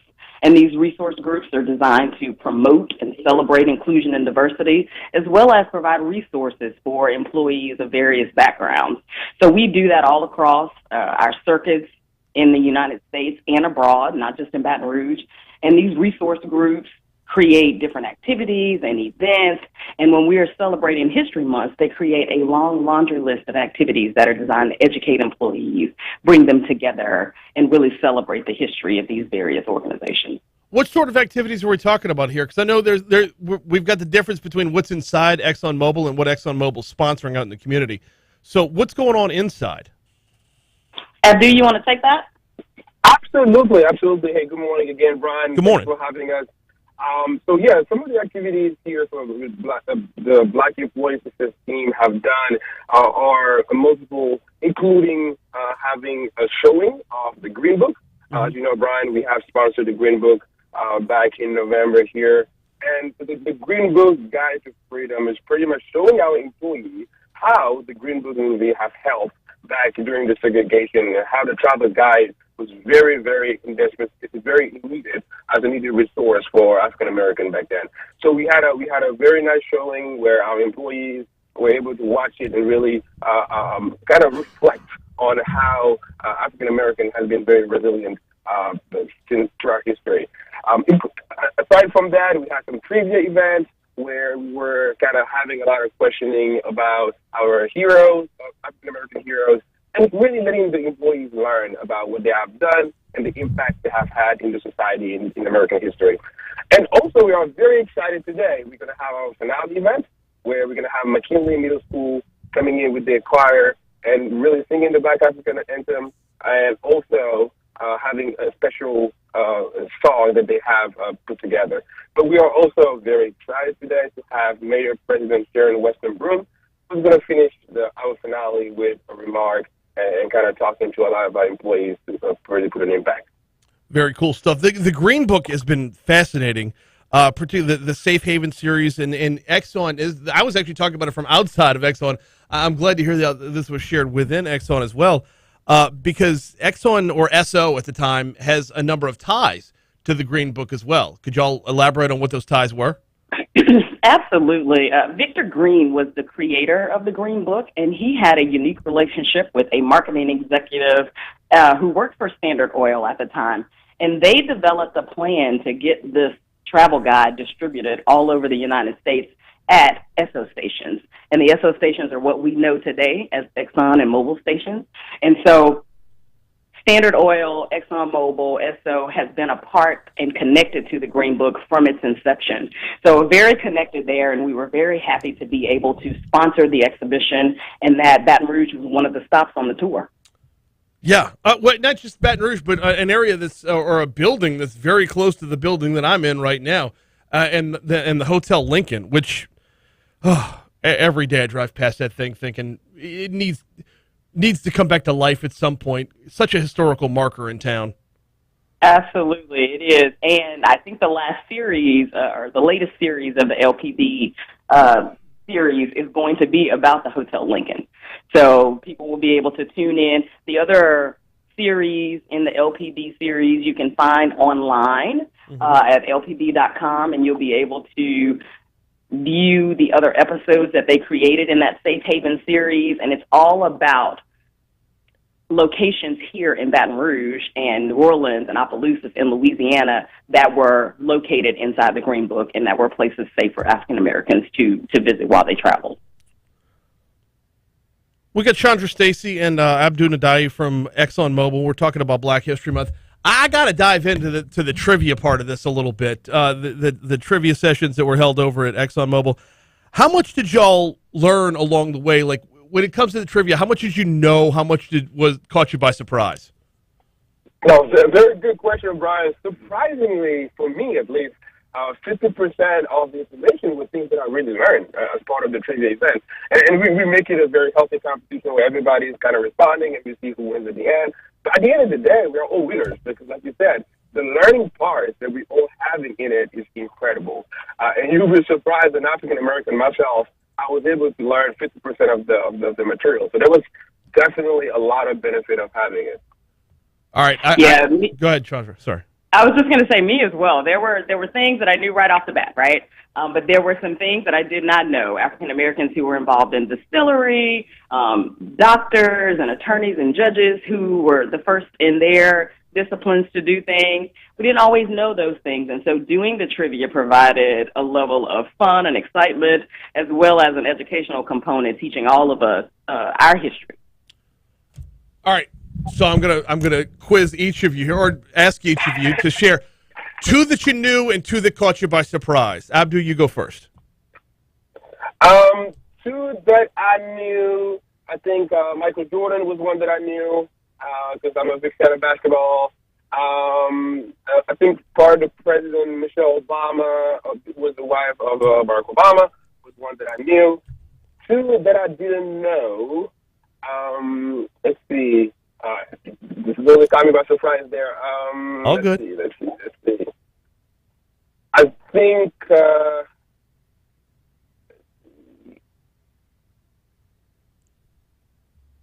Whoop, did we lose him? Ah, dude. I'm here. There you go. Yep, still thinking, I think one that was that I didn't know was, we had one where we were asking Kobe Bryant's date of birth. That's one that I did not know. Okay. And let's see. You got me there, Brian. It's okay because I'm about to put Chandra on the spot now. Go for it. Fantastic, thank you. Easy ones that I knew, things, information regarding MLK, of course. Those are inbred in us, thank goodness. But then I guess another one that I knew, Rosa Parks, the question was something similar to who did not relinquish her seat off the bus. But then there was a gentleman, and I'm going to forget his name, but he was instrumental in teaching, I think, Jack Daniel's the distillery process. Oh. And those whiskey bourbon drinkers probably knew this information. I unfortunately did not. And then another one that I did not know, I knew a little bit of the history of Shirley Chisholm, but then I think they talked about the year that she went into Congress. And so I did not have that information. I didn't know that one right off the top of my head. Very cool. I did not know that. The guy that taught Jack Daniels. That's crazy. Yeah, I'll get that information to you, Brian. It was please. Impressive. Very cool. Yeah, if we can mix whiskey into this, I think everybody's on board. It's a good time. Yeah, we it's always fun to learn, especially when here in Louisiana there are so many untold stories that we don't know. That's why the Green Book exhibit, which is available online, and I believe, isn't it still over at the State Museum? And it might have moved on from the museum itself. It has moved on from the museum. It left in November, so it was here August or November. All right. Well, it's just, there are so many untold stories, and a lot of them are just really cool stories. We all learn about Rosa Parks. We all learn about Martin Luther King. We don't often learn that the first African-American governor in America comes from Louisiana. Like those just little nuggets like that just fold into all of our history, not just black history. So the big events today, you alluded to it a little while ago. McKinley Middle's coming over. You got the mayor coming out as well. What are the plans for today? Yes, very excited about today. The McKinley Middle, like I said, is going to sing the Black National Anthem. We'll have a lot of our management team come in and speak about what Black History Month means for them, as well as employees have done a lot of good job of having lunch by Black African American businesses as well in the community. So we are very excited. It's going to be a great event, and hopefully we get a good turnout. Yeah, looking forward to it. And hopefully this, as it is Black History Month, we need to talk about the future as well. What does Exxon do to ensure the future of African Americans in Baton Rouge? I know there is a Black Employee Success Team among other diversity efforts. Yes, Brian, and I'm glad that you shared that, because we have spent an enormous amount of time and effort and focus ensuring that our diversity hiring practices are in place. We ensure that when we are having a hiring class, that we are making sure that we're reaching out to the community and that the hiring that we're doing is a good makeup of what the community looks like, as well as our supplier diversity efforts. We have re-engaged, and there's a lot of energy and hyper-focus on ensuring that we are including diverse suppliers as we are doing maintenance work and operating our business day to day. And we're really proud to be able to say that we've spent, $103 million with suppliers in Baton Rouge and Port Allen. And these are small and diverse suppliers. $62 million spent with North Baton Rouge suppliers. $1.5 million spent in diverse suppliers by all the Baton Rouge plants. And that's just been since 2017. Lots of efforts to ensure recruiting from small and diverse universities, from HBCUs. So we have our hands in a lot of things to ensure that our workforce makeup is diverse because, again, what we know is the diversity of our people really adds to our key advantage in the industry. No, 100%. Absolutely. Go ahead, Abdou. Sorry. I didn't mean to interrupt. Just to add on that, we are also involved with Baton Rouge Community College into hiring a lot of the crafts like welders and pipe fitters into our programs pretty quickly. So that's something that we're also very proud of on top of everything Chandra has mentioned. And it's been very successful. And I can tell you, we have higher quality folks that comes in from the get-go and are very successful in the company. Yeah, when you look, you'd mentioned the NBRIDI, I think is what the acronym spells out to That's be, the right, North Baton Rouge. Yes, Industrial Training Initiative. Nailed it! I got it. Way to go. A new class rolling through all the time. I went to, y'all held a breakfast last week. I went to the breakfast. It was just, the numbers are overwhelming. The level of intent that has gone into this process, the level of intent that has gone into what we're seeing results of now has been impressive, to say the least. Yes, we're really excited about that. We just graduated a class of 32 last week, and the next cohort will start, I think, early March. And so that program is really designed to ensure that people who are interested in a career change or some craft and skill work in the petrochemical industry have an opportunity to be trained and educated and then take on some of these jobs at places like ExxonMobil and Dow and Shell. We have partnered with lots of our contractor partners who are also hiring from the NBRIDI program, and so it's a fantastic program, no-cost program, and so if anybody is interested in a career of welding, pipe fitting, electrician, millwright information, you can go to BRCC's website, get that information, and get signed up so that you can get in the program. Absolutely. Chandra, Abdou, thank y'all so much for hopping on board this morning. I appreciate it. We appreciate it. Thank you, Brian. Happy Black History Month. Thank you so much. Yes, and to y'all as well. It's a lot of good stuff going on over at Exxon, to say the least. And, yeah, they held a breakfast, what was it, last Thursday, I believe? $52 million spent with North Baton Rouge businesses.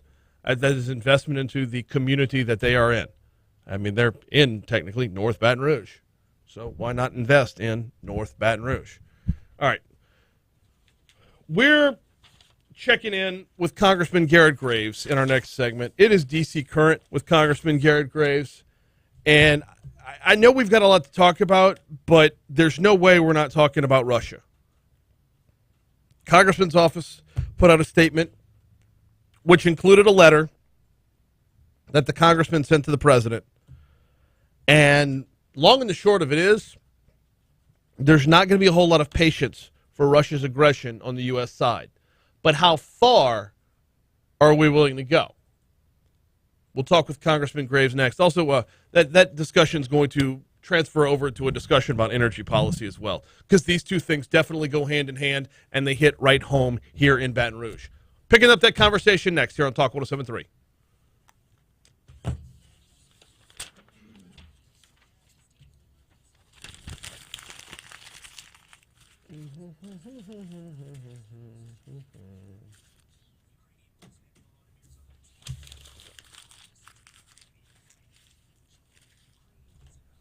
Son of a biscuit, my left knee. What is wrong with me?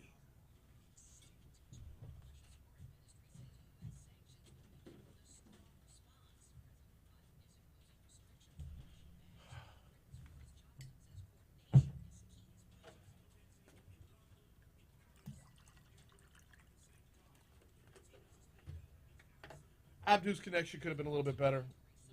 And I should have let them know I was going to do the trivia thing. Should not have hit them with the trivia thing by surprise.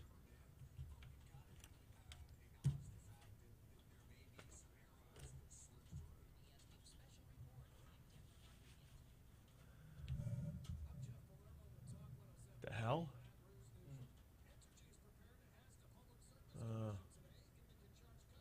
Friggin' UConn beat Villanova last night.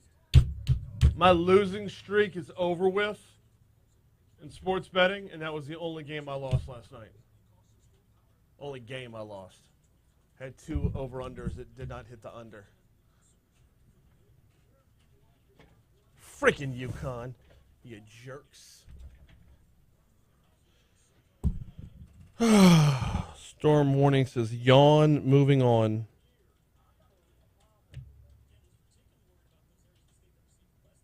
Yeah, not quite as hard-hitting as Legally Served. I'll give you that. No less important, though. Not sexy, no less important. Real quick question. Sure. I'm saying in our post for DC Current, just saying we're talking about what's going on in our nation's capital. It's CAPITAL, right? Capitol. Capitol is the building itself. Capitol is the spell with an A is the city. And or money.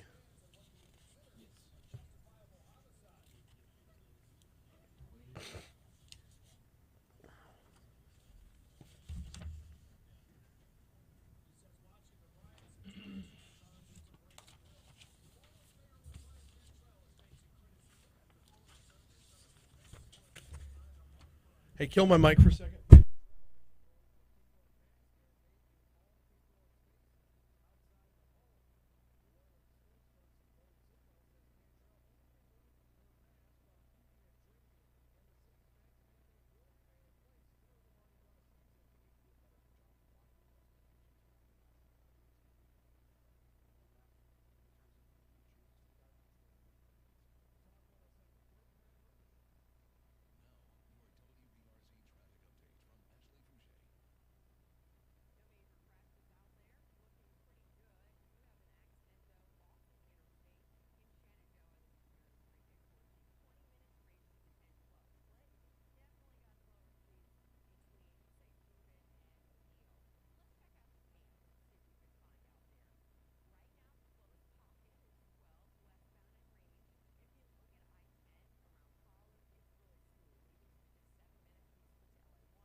Yeah. Well, it's worth it because the content is good. The content.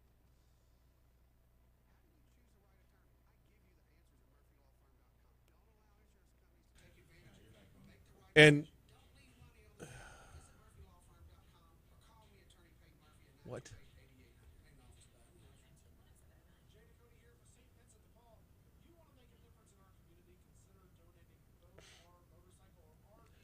Phil Mickelson's under fire. Golf star apologizes and loses sponsor over Saudi comments. What did Phil Mickelson say about the Saudis? Couldn't tell you. I'll look it up. Yeah, friggin' what did Lefty get himself into? I love me some Phil Mickelson. If for no other reason than left-handed golfers need to have that spokesman.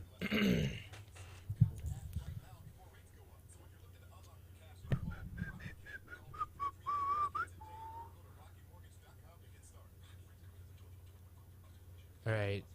According to CNN, 6-time golf major winner Phil Mickelson said Tuesday that recent comments he made regarding a reported breakaway golf tour were off the record, a claim the reporter who interviewed him has denied, and said they were shared out of context and without his consent. Last week, Mickelson was quoted from a 2021 interview with author for his upcoming book, saying that he would consider joining the proposed Super League because it is a once-in-a-lifetime opportunity to reshape how the PGA Tour operates. The players further quoted saying, Saudi money has finally given us, quote, the players, that leverage to be able to change things about the PGA.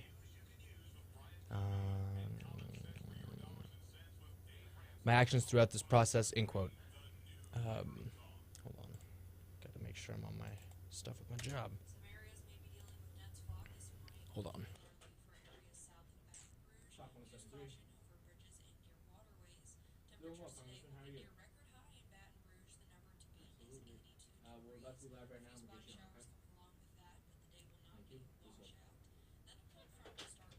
We'll talk about this more later.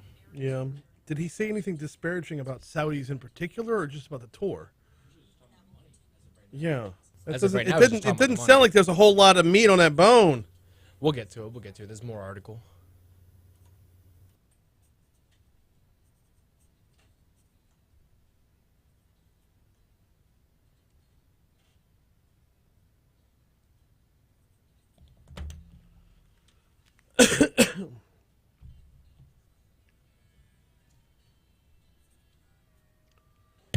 $7:38. Talk 107.3 FM, WBRP. Mornings with Brian Haldane, rolling right along. It's time for DC Current. Time for us to check in on our nation's capital with our representation. That would be Congressman Garret Graves, who joins us every week. Congressman, good morning. How are you? Hey, good morning, Brian. Doing well. How about you? Doing very well this morning. There's a lot on the minds of those in Baton Rouge, not just on a local level, but on a worldwide stage right now. And there's no way we don't start with that. So you sent the letter to the president. We did. You know, what's going on right now with Russia and Ukraine? It really is amazing. Just seeing what's happening and thinking back to some of the actions of Germany long ago and where you draw the line in terms of playing hardball with Putin. But the other thing is that I think is on a lot of people's minds is how does this affect me right here in South Louisiana? And there actually are implications. I think that Bank of America is out there saying they think that oil could spike an extra $20 a barrel, which means much higher gasoline prices on top of the high rates that we're already seeing, higher electricity bills. This potentially causes a greater alliance with Russia and China, which begins causing even greater problems for our military. And this may end up causing Biden to go step in and cut some bad deal with Iran on the nuclear proliferation agreement, because he needs Iranian oil out there in global markets because Russian oil is going to be cut off. So this is a big deal at home for us in terms of higher prices, more inflation, and really affecting everything we do, from heating and cooling our homes, driving our cars, and even going to the grocery store. Okay. If we don't have Russian oil, we have to turn to Iranian oil. Do we? How much can we supplement in our own backyard? Like, how much production can happen here to make sure we don't have to rely on anyone else? Well, and Brian, that's the real issue. So what we told the president is we said, hey, look, not only is this going to have real impacts on us at home, but also by cutting off Russian oil, which I remind you, they are the largest oil and gas exporter, net oil and gas exporter in the world.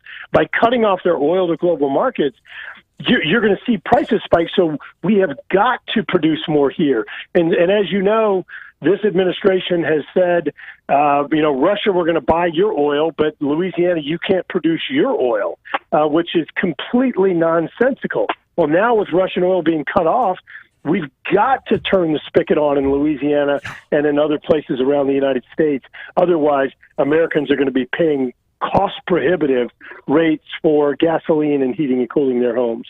What's our level of involvement in the conflict itself? Like, just kind of crystal ball this for us. How far do you think America goes in stepping in? But Brian, this is a really hard one. Look, on the one hand, you can't reward Putin's behavior the way that he's been going out there. He annexed Crimea. He sent troops into these two areas of Ukraine. I mean, this is what an invasion looks like. So you can't reward that. At the same time, is there enough U.S. interest for us to go there and put our men and women on the front lines? And I think at this point, no. And I think that what we ought to be doing is we ought to be allowing our European allies, let France, let Germany, and others be the tip of the spear on this one. We absolutely will provide support, will provide economic sanctions, will provide intelligence, and again, support for their activities. But at this point, I don't see a line where we need to be sending U.S. troops, U.S. men and women into battle. If he does this so incrementally, like, for example, with these breakaway regions, whatever that is, if he does this incrementally, will there ever be a definitive line, though? Well, it's a great point. You know, it's kind of like what we're dealing with COVID right now. Is COVID over or is it not? It's this incremental, degradation that we're seeing right now. So you're exactly right. We have got to pay close attention to this.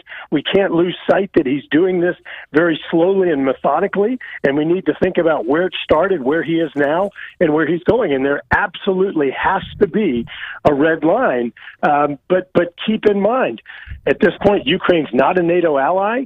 And at this point, there has not been widespread bloodshed as a result of what he's doing. And so the interest is more so in the Europeans. I mean, look, this is in their backyard. And so I think it's important for them to be playing lead role here, for us not to be sending American troops into the front lines at this point. But once again, I think that the power of our sanctions can be incredible, and I think that we have to continue providing military assistance and intelligence. I think one of the things we've done to drive Putin crazy is releasing all the intelligence, saying what his next move is going to be before he does it. Is there a concern that if sanctions don't work, the next option, rather than military option, the next option would be more of a carrot on the stick, which would have a further negative impact on our own local oil and gas? I think that, look, I think it's really dangerous to go out there and start rewarding behavior like what he's doing right now. I mean, look, this is like, I was talking to the Louisiana Municipal Authority yesterday. I mean, this is like Mamou taking over Ville Platte. Like, this isn't okay, and so you've got to have lines there and say, look, this is this city, town, parish, state, country. And so this is a huge deal what he's done in regard to violating so many international agreements. But I think that before you think about the seriousness of actually going in and starting a war and thinking about how this is going to escalate, I think you've got to use all of these other tools in a very aggressive way. I do think that France and Germany, they keep talking about diplomacy, but clearly their efforts so far have not been successful. And Putin has lied about everything that he's done. He said he was not going to go in. He's gone in. He said they were just there for training exercises along the border, yet they've gone in. I mean, this guy is incredible how untrustworthy he is. I think it's very important that the negotiators keep this in mind as they continue the diplomatic pressure on him. Mamou taking on Ville Platte. You like that? I do. Although strategically, they should move south and tackle Eunice, because then you got 190 access. Well, so the other thing I told him is that, in other news, that St. Tammany took over Hancock County, Mississippi, but after walking around for a little while, they gave it back. Playing on my St. Tammany elitism. I love it. Let's shift to another. Well, this is going to be a similar topic, but we got to talk about the Federal Energy Regulatory Commission. Your office has put out a press release on this. Clogging American pipelines. Yeah, a little bit of wit there with the title. So Brian, there's this thing that the Biden administration keeps pushing, and they're calling it social cost of carbon. So again, people at home are like, what does this mean to me? What's going on is that the administration is trying to put a dollar figure on every action that happens that requires a permit, that where you're getting a Corps of Engineers permit or a clean air permit or whatever it is, that there has to be a measure for how much emissions is going to result, whether it's, from the using energy or transporting energy or whatever it is. They want to assign a value to every ton of greenhouse gases that is emitted, and to begin penalizing people for that. It's such a, if you've got a statistician that looked at this, they would laugh at the mathematics behind this and the certainty or the margin of error here. I mean, your margin of error is going to be like over 50%. It's a useless figure. This is just once again designed to apply red tape to decisions. And Brian, connecting Ukraine in this, let me give you an example. If somebody wanted to go begin producing more oil and gas in the United States, they would run into this problem with social cost of carbon. The Biden administration would deny them from being able to do this activity. Then we would turn around and go buy more oil from Iran or Algeria or some place that has no respect for the environment at all. So it's crazy. It once again ties the hands of America. It leaves our resources in the ground only to benefit other countries. And I'll say it again, the mathematics behind this is just laughable. You cannot come up with statistics because of global emissions. You cannot come up with statistics that have an even remotely reliable or informative figure here. This is just all about red tape and bureaucracy. I don't know how to fight crazy with more crazy, but what is the social cost of carbon? It's a stronger Iran, a nuclear Iran, and a stronger Russia. And we're literally seeing it happen in front of our faces. and at risk of just diving more in the weeds, the way that they're trying to quantify all this stuff is basically trying to figure out, okay, how much is a ton of carbon worth to us socially, in terms of climate change and all that. But the whole thing is, it's entirely dependent upon what other countries release in terms of their emissions. How in the world can you even begin to guess how much emissions China's going to pump out, how much they're really going to pump out versus what they're reporting? I mean, this is all so crazy, and it's all, once again, designed to prevent oil and gas type projects from moving forward. Yet that's exactly what we need right now, because Russia is the largest net exporter of oil and gas, and their oil and gas is now sanctioned, so it's not going to be on global market. So either the United States fills it with our cleaner energy, or some other country is going to step in. Regardless, the impact on consumers with higher gasoline prices and electricity prices are going to be off the charts. We've got to take a couple minutes to take a look at FEMA's Hurricane Ida recovery efforts. You and Congressman Carter, who I didn't get to talk to yesterday because I believe he's in Africa right now. You and Congressman Carter both sounded off on the recent efforts with a little bit of questioning. Yeah. So a few things going on. One, look, you're aware that even Laura, Delta, Zeta, the 2020 hurricanes have not received sufficient recovery funds. So first of all, I offered amendments trying to get additional recovery dollars for Hurricane Ida, as well as the 2020 hurricanes, Laura, Delta, and Zeta. Congressman Carter and I also offered an amendment to try to stop this crazy spike in flood insurance rates that FEMA is trying to do through this new risk rating 2.0 flood insurance program. But then also Congressman Carter and I had a number of witnesses before our committee recently talking about hurricane or disaster recovery. And we both were just pointing out what really happens on the ground versus what these people in Washington thinks happens. And we just really talked about, Brian, how our own federal government's dysfunction further contributes to the crisis, because people need help and all they're getting is more bureaucracy and red tape out of FEMA, Small Business Administration, out of HUD and other agencies that are supposed to be coming in and helping. So we talked about efforts to streamline. We've talked about how things really work or don't work on the ground and how people deserve better. He is Congressman Garret Graves. We talk every week. The people of Ville Platte are stealing their jaws, getting ready for the attack. I always appreciate your time, Congressman. Thank you so much. Hey, Brian, thanks. Take care. Have a good week. You do the same. We're a little bit late for your money now. We actually skipped your money now. But when it comes to our own energy policy, it makes all the difference. So quick break coming back next on Talk 107.3. Sorry, I figured I could hit the spot on time. I figured I could hit the spot on time. It's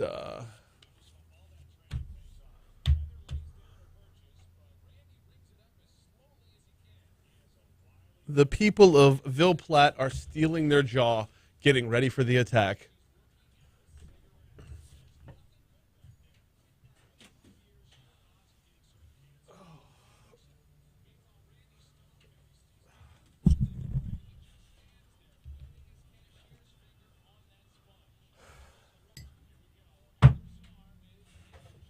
can't hear this commercial the same anymore.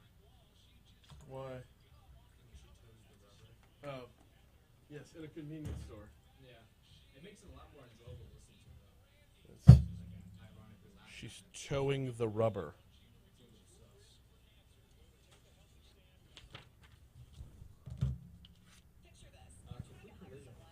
Yep.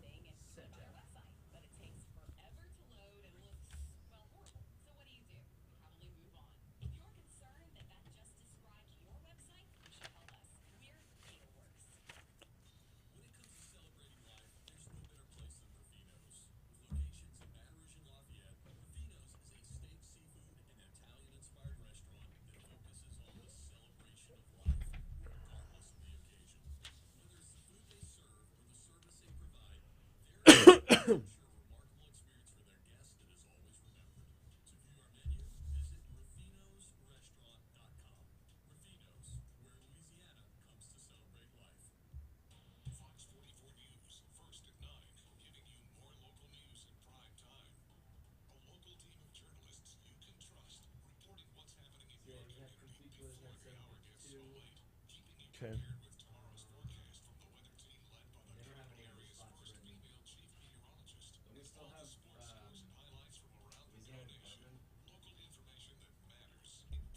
They might be over with now. That was a very short-lived run.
Ooh. Ooh, that's a good one.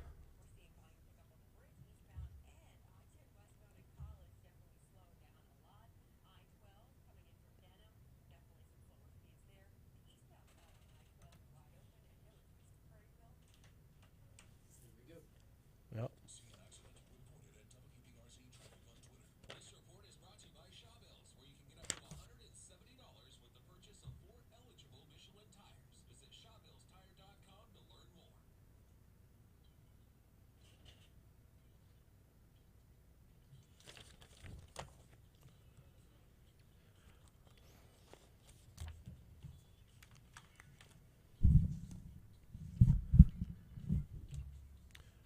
.755 Talk 107.3 FM WBRP.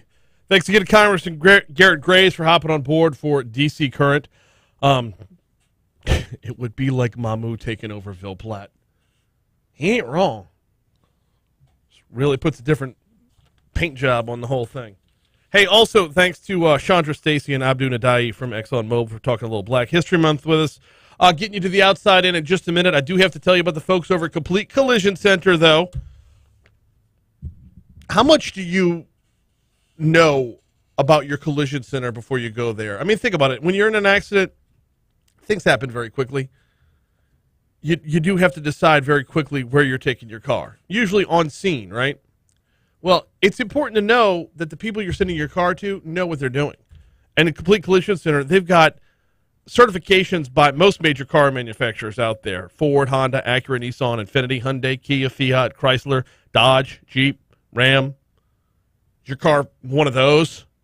If so, they're certified by the manufacturer. The people that made the car said, go to Complete Collision Center. If not, they've still got the iCar Gold Class certification, which puts them in the top 15% of body shops nationwide. You can check them out online, CompleteCollision.com, CompleteCollision.com. If you're in an accident, need to call them, 768-9898. 768-9898. Don't let who you... Oh, they're on Perkins, just east of Bluebonnet, and Plank Road up in Zachary. Don't let who you choose to repair your vehicle be your second accident. Check out CompleteCollision.com. All right, time for the outside in. Let's roll.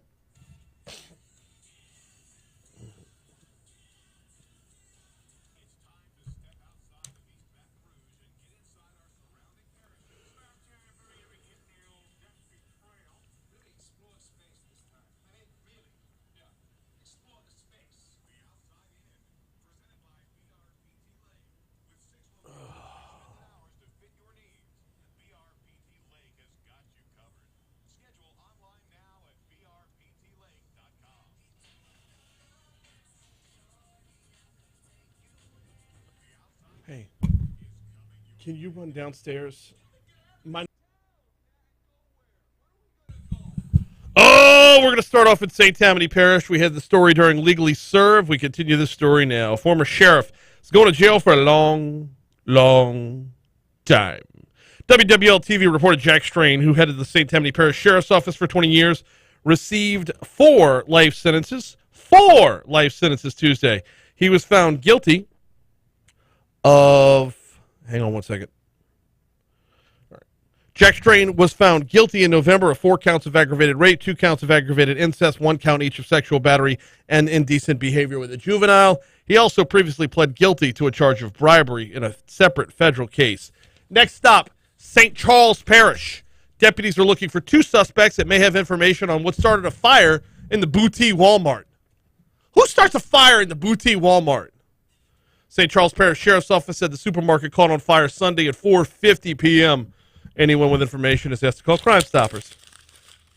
Fire in the Boutique Walmart. Let's keep it in St. Charles Parish. Timothy Boone from The Advocate is reporting that Chevron and Bungie Limited have signed an agreement to create renewable diesel and sustainable aviation fuel that involves increasing the capacity of a soybean processing plant in Destrehan.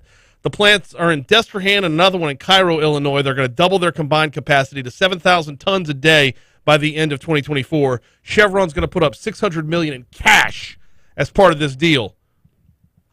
Closing out Livingston Parish, where the school board is asking voters to renew a $5 million ad valorem tax next month that is dedicated to funding parish-wide construction projects, renovations, and improvements to all school facilities and properties in the parish.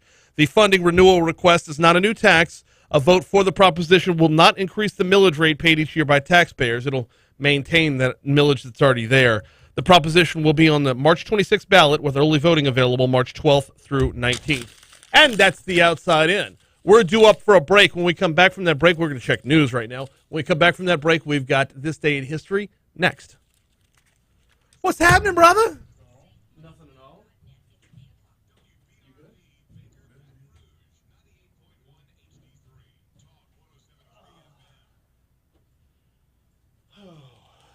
So, how about you know Paul Cat? I knew him, but I wouldn't. I ran into him at church and school, and we didn't go do things on the weekend. But we knew each other. Obviously, Elizabeth worked with him more with auction and all that kind of stuff. Yeah. But well enough. Yeah. His funeral's today at 3. I know, and I'm going to be leaving. Well, it's going to be like Easter Sunday Mass. Yeah, it's going to be packed. Like, I have a feeling this is going to be the biggest, like, the most well-attended funeral at that church in a long-ass time. Yeah, last I think Fred was pretty big, wasn't it? Who? Fred. Yeah. Fred was huge. Yeah, that was standing room only. Yeah. Were you the one that showed me the text about Fred? Yes. Yeah, Louis. No, well, I didn't show you that. Louis Saab had the text. So that was awesome. I mean, Fred's back. That was awesome. You can't write that low. And Louis is so quiet, under the radar about it. And then just when he comes out swinging, Yeah. It's so good.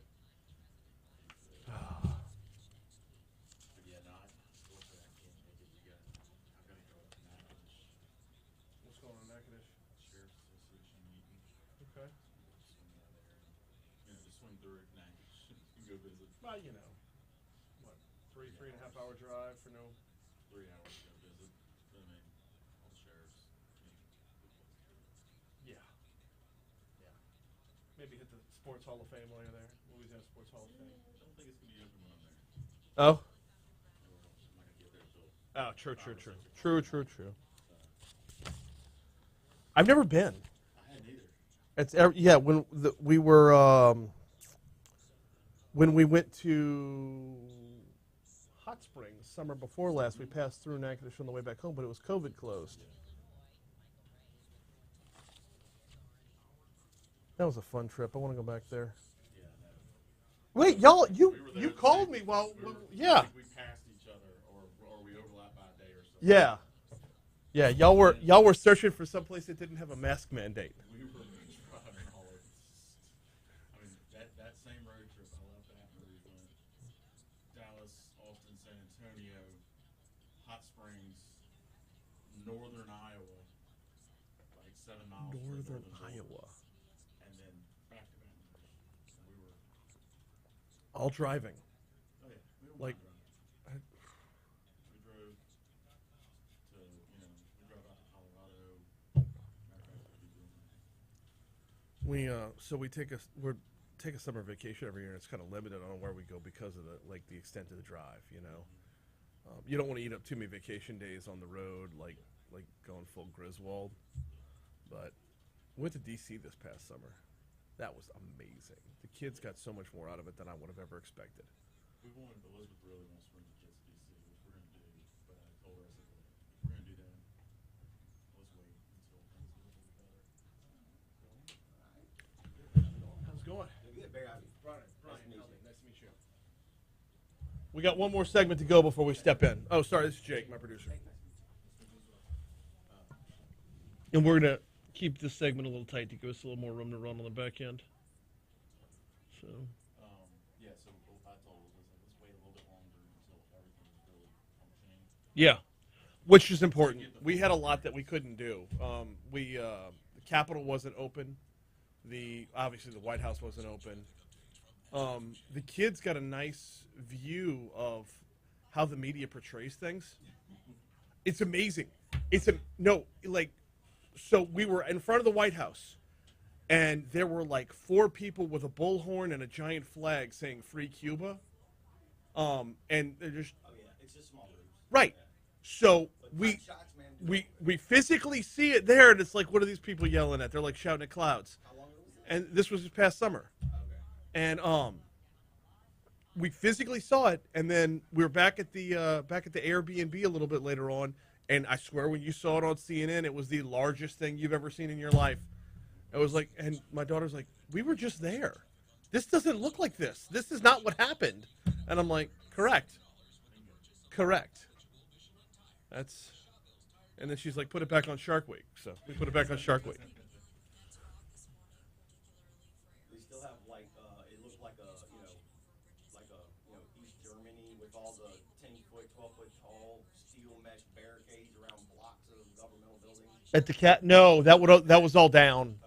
Okay. I mean, you couldn't go in, but it was still. It was I'm like we're walking. I'm like it looked like Yeah, this was it was last second week of July last year. So they're already. And it was still up in March. Yeah, that was they were in the process of taking it down like 2 weeks before we got there.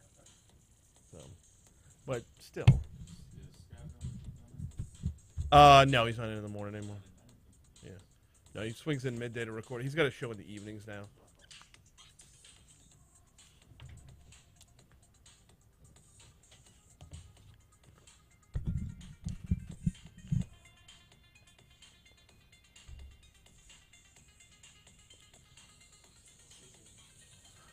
'06 Talk 107.3 FM WBRP. Hour 3 of Mornings with Brian Haldane coming your way right now, and hour 3 isn't going to be the end of it today.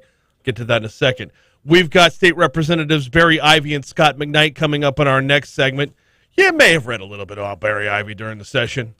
You may have read a quote or two. One of those quotes, "We're too stupid to work together." We're going to give him the floor to revise and extend those remarks. Coming up in our next segment. No, I want to dive into, and I've been asking a number of legislators about this over the past week or so. How much debate actually happens in that building versus handled behind the scenes? How much work do our state legislators, who I guess are technically part-time, I mean, they all go back to doing their own business, right? How much work do they do when they get there versus how much work has to be done? How much hustle goes on ahead of time?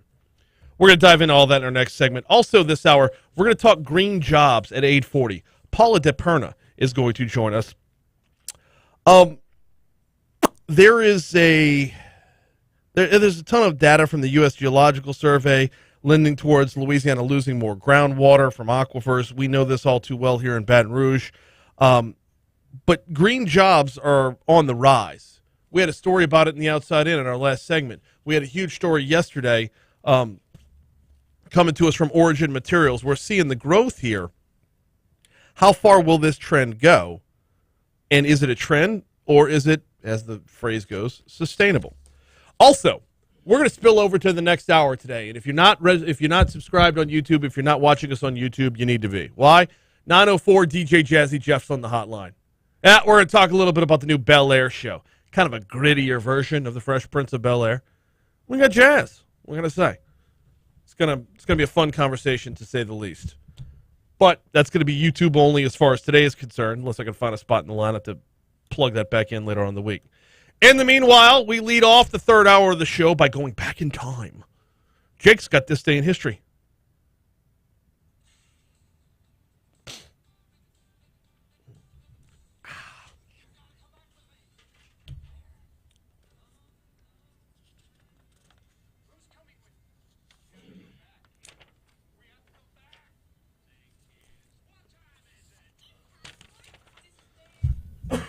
Yes, it is time for this day in history. I am Jake Barty. We're kicking things off in 1455. Johannes Gutenberg prints his first Bible. At least that's the estimated date. Mm-hmm. No relation to Steve, right? No, okay. Not in the slightest. 1822, Boston, Massachusetts. Lieutenant Carey Mahoney, Steve Gutenberg. Did you hear the last thing I said? No! Well, 1822, Boston, Massachusetts is incorporated as a city. Okay. 1836, remember the Alamo, dang it. Alamo besieged for 13 days until March 6th by Mexican army under General Santa Anna. The entire garrison eventually killed. Mr. Garrison was killed? No. Come on. Drugs are bad, okay? 1869, Louisiana governor signs public accommodations law. Who was Louisiana governor?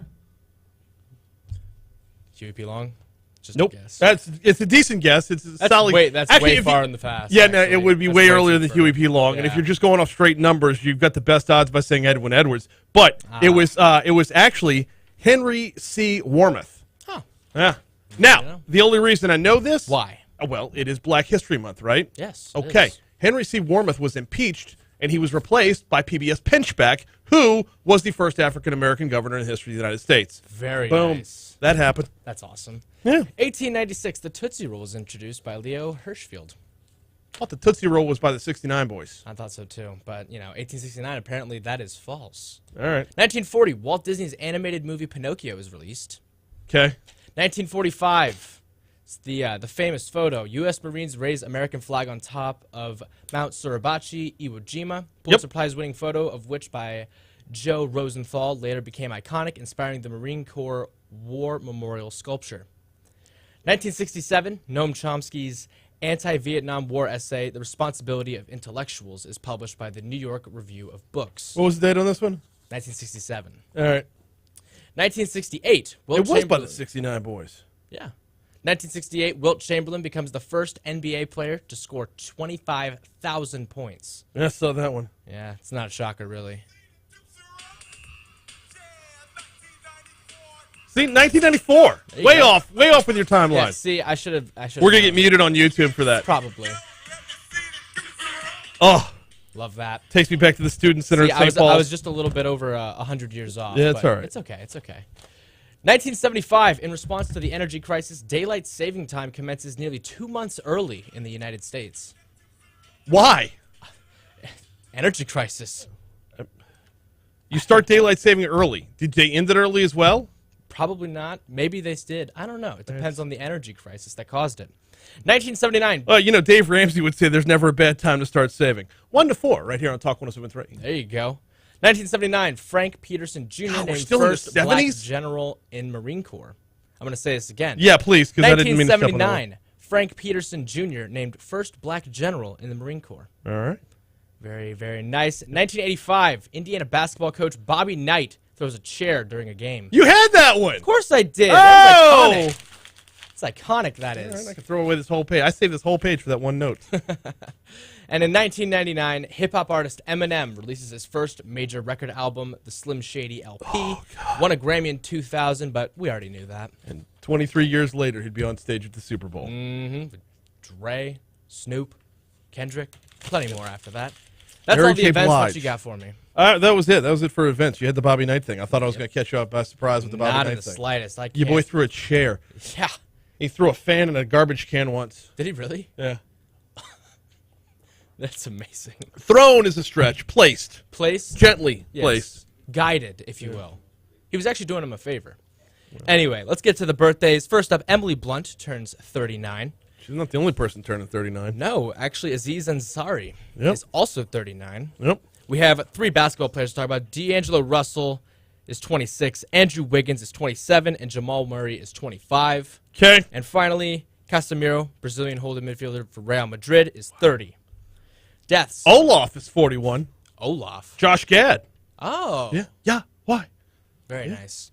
Also, 1943, Fred Bolitnikoff. 1937, former Nebraska football coach Tom Osborne. Ed Too Tall Jones, born on this day in 1951, and one of my favorite Mets of all time, who gets paid every July 1st, gets paid $1 million every July 1st. Oh, I think I know about. Wait, who is it? Bobby Bonilla. Yeah, doesn't he have like some bizarre It's a contract? ridiculous contract. I think for another 8 years, he's getting $1 million a year from the Wasn't it Mets. like a 20-year contract or It was something? it was longer than that. It was more than a 30-year contract. Jeez. Yeah. Good Lord. Well, happy Bobby birthday to Bo. all those mentioned. 2 deaths to talk about. First, Ahmaud Arbery died on this day in 2020. May he rest in peace. And finally, John Quincy Adams passed on this day in 1848. Okay.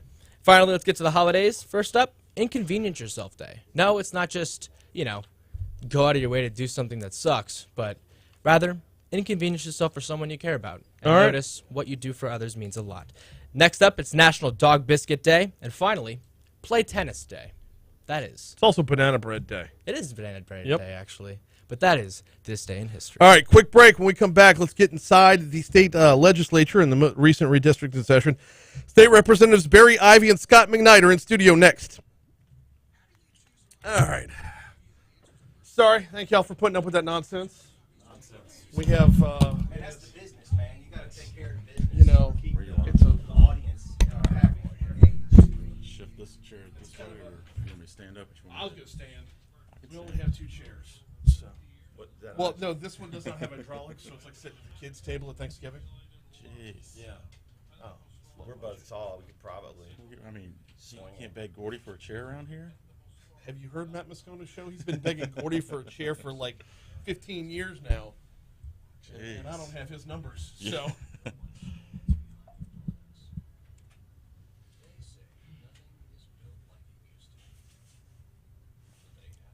this up a little bit. I think I gotta. Yeah. I'm good. There we go. Now. Just want to make sure.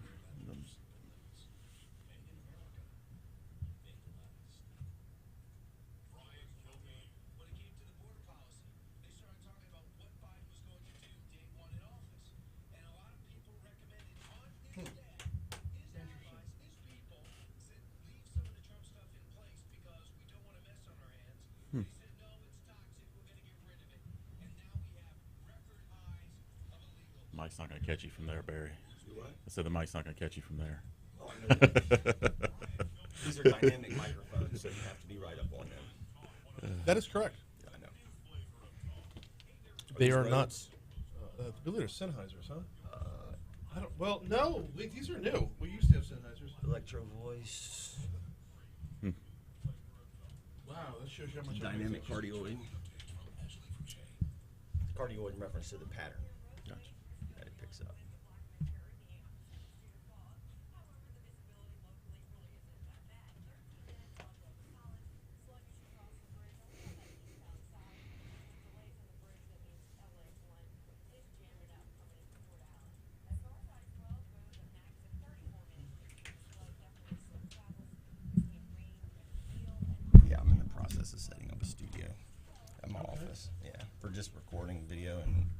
get a good quality audio.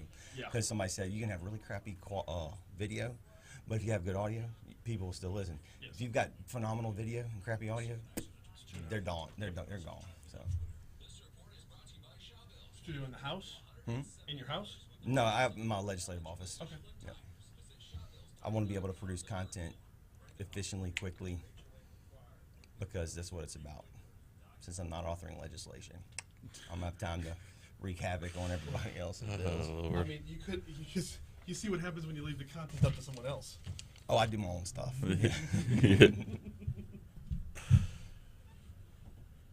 817 Talk 107.3 FM WBRP. Mornings with Brian Haldane rolling right along. So, getting another recap of the redistricting session, but from a bit of a different perspective today. I want to welcome in State Representatives Scott McKnight and Barry Ivey. Gentlemen, good morning. How y'all doing? Doing great. How about you, Brian? Doing all right. Barry? I'm doing wonderful. Glad to be here. Glad to have you all on here. We'll get into a little bit about the work that actually got done in a little bit, but there's no way I don't start with the comments from the advocate, and I just really wanted to give you the floor and say, do you stand by what you said? Was it taken out of context? Is there more to the story? Before I do that, though, a couple of the quotes, just to really gin things up. A couple of the quotes. This is how we do things in Louisiana. This is Louisiana. This is how we do things. I've told people this institution is the laziest group of people I've ever worked with because it's true, because we got problems everywhere and we don't want to solve them, which instantly puts Vanilla Ice in my head. There's also, where was it? There was another comment, the one that called everybody. Together. Yeah, too stupid to work together. Yep. All right. How accurate is this? Those are exact quotes from a 8.5 minute speech. Mm-hmm. Some people call it rant, diatribe. Just depends on your perspective. But after a motion to table the legislation was carried on the floor, I took a personal privilege, and that was a very much unscripted 8.5 minute speech I delivered to kind of highlight the problems that I believe that I've seen personally in the last 9 years in how we conduct business when it's the people's business that we're supposed to be doing. And so those are accurate. That said, in an article, I do believe that people have taken excerpts and used them to highlight some of maybe their perspectives or agendas, which it's all accurate, but I don't think it embodied necessarily. There was some reporting that did a better job of reporting what the whole purpose of that speech was. What was the purpose of the speech? This was at the tail end of the redistricting session, and there had been no legislation that had made it out of committee that added any majority-minority seats to any of the maps. Some of them are easier than others, and some there were options discussed in committee that didn't get out. I did get a bill out for the state Supreme Court map where currently there's only 1 out of 7 seats that is in a majority-minority district. So I felt that was some real low-hanging fruit, great opportunity. Got it only bill to get out of committee at the time. A couple of next day later, we did pass a couple others, but at that point, it's just the clock's running out, and there's no way that could go. So, real opportunity to discuss and debate a bill. I never care what the outcome of the bill is. That's not my job. But when we are not willing to debate the issues and discuss them, I believe we do a disservice to all of the members who are trying to represent their constituents, but they don't actually have the opportunity to. I feel like I'm kind of putting this one on a tee for you, but I've got to ask it this way anyway. Procedurally, isn't it the committee's job to dispense with things that they don't think are going to advance on the House floor? No. So I don't believe it's not our job to try to read the tea leaves or the crystal ball and figure out what is or isn't going to pass. The committees do serve a role to filter legislation that doesn't merit getting to the floor for a variety of reasons. Maybe it's ill-conceived, maybe it's not quite ready, and all these other things. But there are cases where there's plenty of times where I've supported legislation out of committee that I would not support on the floor for the sole purpose of the floor having the opportunity to have the debate that is needed. We have run into problems in the past in Louisiana where we have too much on the floor. I think the pendulum, you probably have a point. The pendulum might be swinging a little bit too far in the other direction right now, but we have seen over the last 2 years or so, a sense of working together within the legislature that has shown remarkable results, or at least in the very recent past. Where's the middle ground? It's the presiding officer's job to, to conduct the debate, basically, making sure people, if we're going on for hours and hours on an issue and there's no new ground covered, I believe that's, incumbent upon the presiding officer to provide a little instruction to members. But again, I really don't like silencing representatives in this process. Were you given any word as to why different bills were shot down, where they were shot down within the committee? Well, I mean, the special session for redistricting, leadership plays a critical role in that process. And so the only bills that actually passed and really ultimately the only ones that actually moved were the ones, supported, endorsed, or authored by leadership. What kind of blowback did you get? None. Really? No. I mean, maybe I have some colleagues who may not, pick up the phone, or I did get a nasty message from one of them, but other than that, but these are not people who have ever really been very receptive to what I have to say anyway, so no skin off my teeth there. I would think something like "we're too stupid to work together," some might take offense. And I did clarify that, and it's a collective problem. It's not any individual, and I had to clarify that for some members who individually felt like I'd slighted them. But here's the reality: when it's everybody's problem, it's nobody's problem. Right. And there's in my tenure there, there's so many people, particularly on issues where it's not someone's their subject matter, and they're really relying on others to really produce the solutions. Everybody can't work on everything. I can't work on everything. And so leadership, because of term limits and the institutional knowledge with the turnover that's lost every year, over half the legislature is this is their first term, 2 years in. Right. There's less than 14, 15 third termers in the House out of 105. And then when you have staff turnover, it gets really slim as far as when you have to spread that out over all the subject matters. And so it gets very difficult, and everyone expects that the train's going to stay on the tracks because it just has to, but it actually doesn't. We don't actually have to solve problems. We don't actually have to do a better job, and so it's easy to get into that rhythm, and because you don't have to really take ownership. And there is a tremendous learning curve for a freshman. I mean, it took me 3 years to really get my feet underneath me at all, and that's I'm in Baton Rouge and I'm putting over 2,000 hours a year. In the part-time job to do that. And so it's not an easy task by any stretch, but it's where I think we have to change our expectations we have of ourselves on what role we should be playing as legislators. So much to explore with this, because the part-time job part of this is a big factor. And it does lend to people trading texts, having conversations, meeting over lunch, that sort of thing.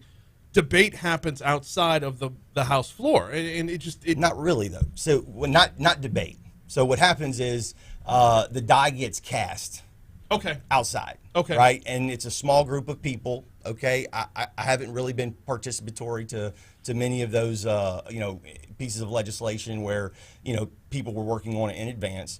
And so the die gets cast, and then somebody with rank files the bill, leadership supports it. What are you going to do? You're going to try to amend something that you had, it makes it very difficult. It's not impossible. It makes it extremely difficult. The answer to what do you do is you speak what's on your heart, right? That's what your constituents want you to do. That's what I do. Scott, how close is he to accurate here? Throw him under the bus, Scott. No, I'm not going to do that because look, I'll tell you. Let me start with this: is that being a freshman, we get paired up by our seatmates, and yes. I walk into the chamber at the beginning of 2020 to go start our term, get sworn in. And I already knew, I'm sitting with Barry. I knew who Barry was prior to walking in the chamber. We had met once or twice, but we weren't close. So I get Barry and I share a desk, and so we get to know each other. I have a tremendous amount of respect for Barry. He works harder than anybody else you can think of, and he puts a lot of time and effort and heart and soul into the things that he does. And I think that. Let me say that the comments, since I sat with him, we understand. I understand Barry language. Okay. I don't speak any other foreign languages. I speak Barry, though. And, during his speech after this, though the exact quotes are the words that were said, I know what he meant by a lot of what he was saying in that we're too stupid to work together. Well, he didn't mean that the members on that floor were stupid people. Everybody on that floor is very intelligent, have their well, look, everybody's got their positives, right? Yes. Look, we don't all know everything about everything, but everybody brings a perspective from their background, from their district, from their education, everything that is important to the process. And I think that some of the comments, I think people took personally, which I can understand why it was taken personally, but it wasn't meant personally. It was meant, look, the process is here. We need to do a better job of working with each other and hearing those perspectives to make better legislation. And I think that the efforts to do that were where he got frustrated in this process. And I think that the lazy comment goes along those lines as well. To his point is, we have all these problems. We may not be tackling it as an individual. We assume somebody else is tackling it. It's hard to get everybody's interest together on what they think is the important issue to run with. And then you have some of the other initiatives brought by groups of people that may not be the highlight topic for you. And so you go do something. And in the process of all of this, you miss something that's probably very important root issue to some of what we're trying to tackle. And so I think that some of the comments really went towards the generality and not the specific, you're a lazy person and you're a stupid person. And it's a collective thing. And just to add for the full context, my focus is about our kids and our it's about the next generation who are leaving Louisiana. And in the context of, like, look, as a parent, what would we not do? Sacrifice, effort. Look, I work 40 hours straight, and we do what we have to do for our kids. I haven't seen that in the legislature. What got missed because of the conversation being skipped? Well, again, it's if you embrace our form of government, the deliberative process is a critical part of that. And so if we know we can have the votes, or and we just try to, and look, we can run things through in the machine process, but we are ultimately doing a disservice to the state, to all the people that we serve. Even if the outcome that I support is what will prevail, for everyone else who had something to say about it, how were they able to represent their constituents? Right. They weren't. Good. So going back to your question, I guess, was the process. Hey, Jake, we're going to go long. Skip CBS. The process that you're referring to, the bills and how much is done beforehand. Mm-hmm. Look, I've got legislation that I'm writing right now, and I've already told Barry, look, as soon as I get a draft that I think is as close to accurate as I want, I'm going to share it because I want to hear his feedback. I'm going to share it with other people on various backgrounds to hear their feedback so that I can make it as good of a piece of legislation prior to introducing it in a committee to cut out some of the very obvious issues that may come about bad wording or a point that I didn't see. And those groups are other legislators. There are experts outside of that room that you try and talk with prior to introducing it, and then it gets introduced to committee, and then you go through that process, right? So it's not that it's all set up and staged to be done and completed. It's just you try and do the best you can to make the committee work and the floor work a little bit easier on everybody. Well, and I think that's why I had a bigger issue with the word lazy than the word stupid, is because there's a lot of hustle that goes into that. Yes, absolutely. And that's what I think that it was the context of what he said. Again, he said what he said, and the words are what they are on paper. But I think the intent of them was not to what you're saying, is that there is a lot of work that goes. We put a lot of time and thought into this and trying to take the barriers of this legislation moving to the best extent as you can out of the way, and hope that everybody's on the same page. And if you do that, you come out with a good piece of legislation that you're not necessarily spending hours upon hours debating in committee, because you've already worked out differences ahead of time to the best you can. It doesn't mean that you're not going to have fights. It doesn't mean people are going to vote for it all the time. It just means you've tried to remove as many barriers. How do you find that happy medium where it's not you still do your homework, you still do your due diligence ahead of time, but at the same time, though, at a certain point, aren't you just having a discussion for the sake of having a discussion? No. So as again, I've been serving for 9 years. What you find is this: when again, if you're not on the committee that the bill's going to go through, the first time you're going to be hearing the debate is on the floor of the House. And so you don't have the benefit of all the conversation that was had in committee. And so what often happens is it's in that deliberative process where your perspective is broadened, where what you may have thought, maybe you were against it because the way you read it, the way you understood it, was a certain way. But through the deliberative process, you became more enlightened and had a better understanding of it. That's the value of the deliberative process. It also works in the other way. Maybe someone asks a question that no one has asked yet. And maybe it's a critical point, and it makes the bill really a problem.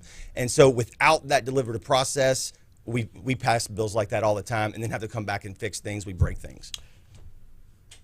There's an X factor to this that we haven't gotten into that it is going to have to come across, though. Y'all are on a deadline, too. So a lot of this is done out of a matter of if we want to get things done and move them forward. Every moment spent having that discussion, sifting, panning for gold, doesn't that take away from the overall time? Not really, because separating the special session, which was extremely limited, just to certain House maps for redistricting, we had more. We did more of doing nothing than we did of doing anything, and so we had more. Again, there just wasn't that many bills. So only the members that are on the committees, which is House and Governmental, Senate Governmental, met every day, and then everyone else just showed up to the floor to do some procedural stuff because maybe there wasn't any bill to take action on. And so, but in the regular session, we'll have a schedule of bills and we'll debate the bills. If it takes 8 o'clock, it takes till 8 o'clock. If it takes till 9 o'clock, it takes till 9 o'clock. That's the job. Right. That's the job, and that's how I've always looked at it. And that's why I just really hate stifling debate.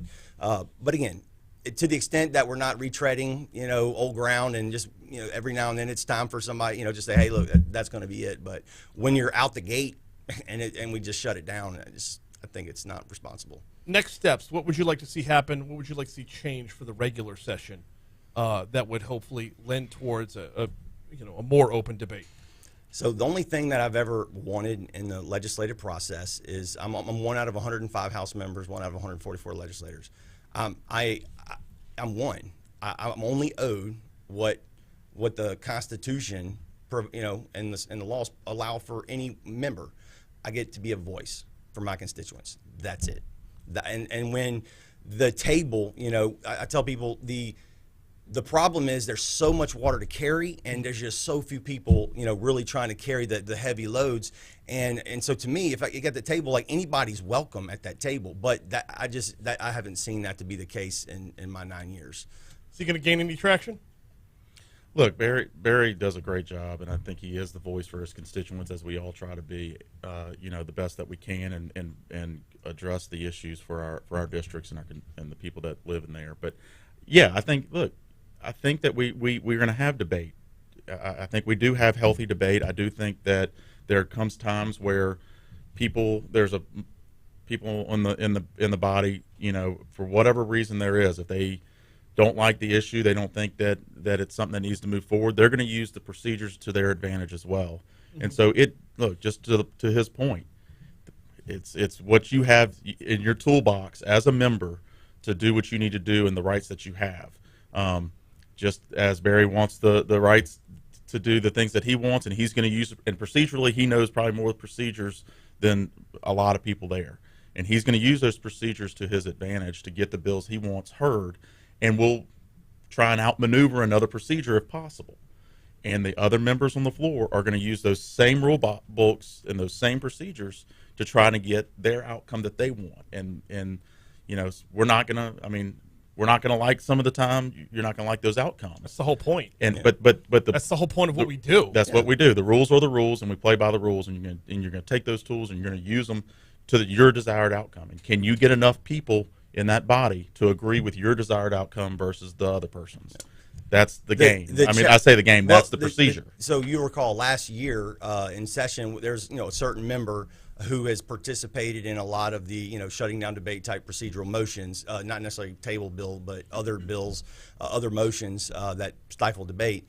They had a bill, they had an issue that was important to them, and motion was made, debate was shut down, and then they took a personal privilege and expressed how wrong it was because this was an important issue. well, aren't every issue are important to somebody? Yeah. And so to me, how it got there in the first place. What's the principles that you try to operate under? And so I try to be principled and consistent in that, and respectful in the process. And when you pick winners and losers in that process, it might come out and bite you in the butt one day on an issue that's important to you. But it's not about how fast you get there. It's not about what's waiting on the other side. It's the climb. Miley Cyrus, Sage. Solid quote. State Representatives Barry, Ivey, and Scott McKnight. Thank you all so much for hopping on board today. I appreciate it. Thanks, Brian. Appreciate Absolutely. it. Thank you for hopping on. We're super duper late. News, traffic, weather, and then we're talking green jobs next.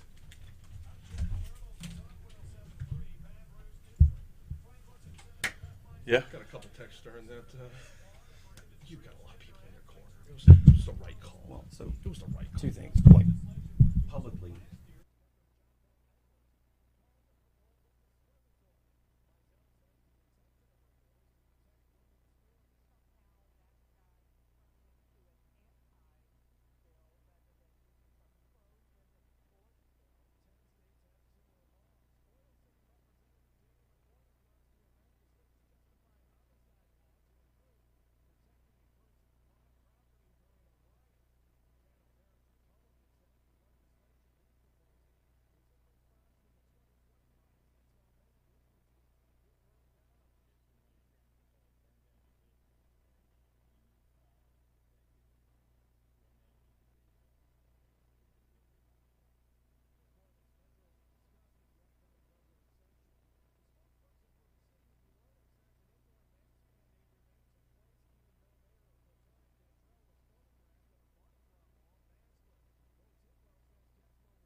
843 Talk 107.3 FM WBRP. Man, I could have continued that conversation for another hour and a half. That was phenomenal. Thanks again to State Representatives Barry Ivey and Scott McKnight for stopping by. I mean, just really over-the-top quotes, but led to a bigger discussion. And it's one that will continue. And this isn't Barry's last time on the show for sure. But we got to shift gears right now. So we had a story in the Outside In about green jobs. We had a story yesterday from Origin Materials about green jobs.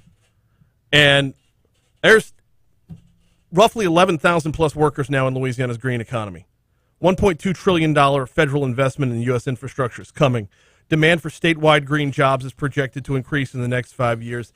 This isn't just a blip on the radar. This is a movement to, well, as I've said it, in an oil and gas-based state, outflank the green movement. We have the resources here to get it done.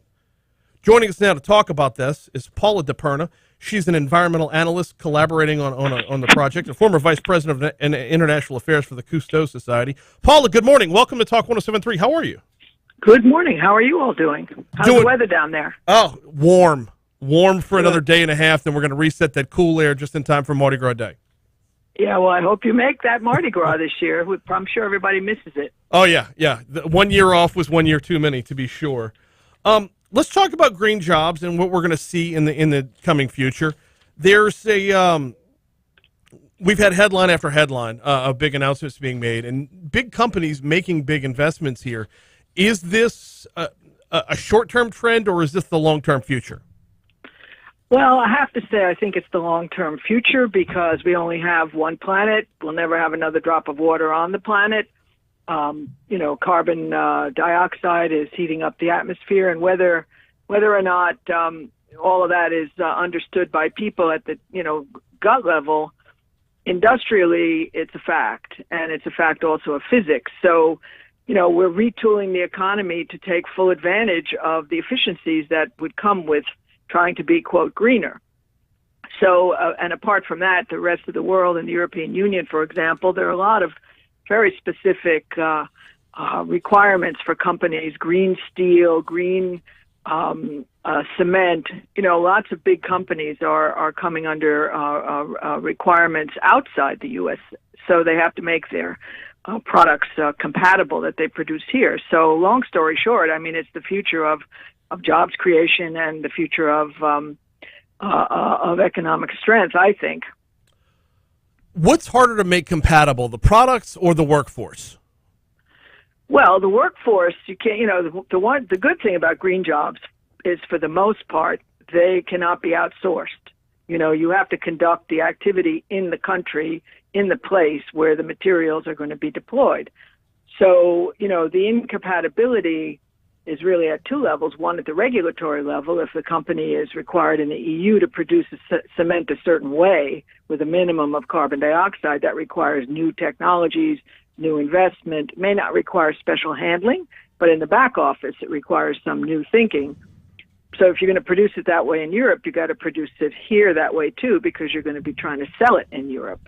We saw this with recycled automobile parts. The European Union required that cars, all the parts of a car be recyclable if you're going to sell it in Europe. So that triggered an effort here.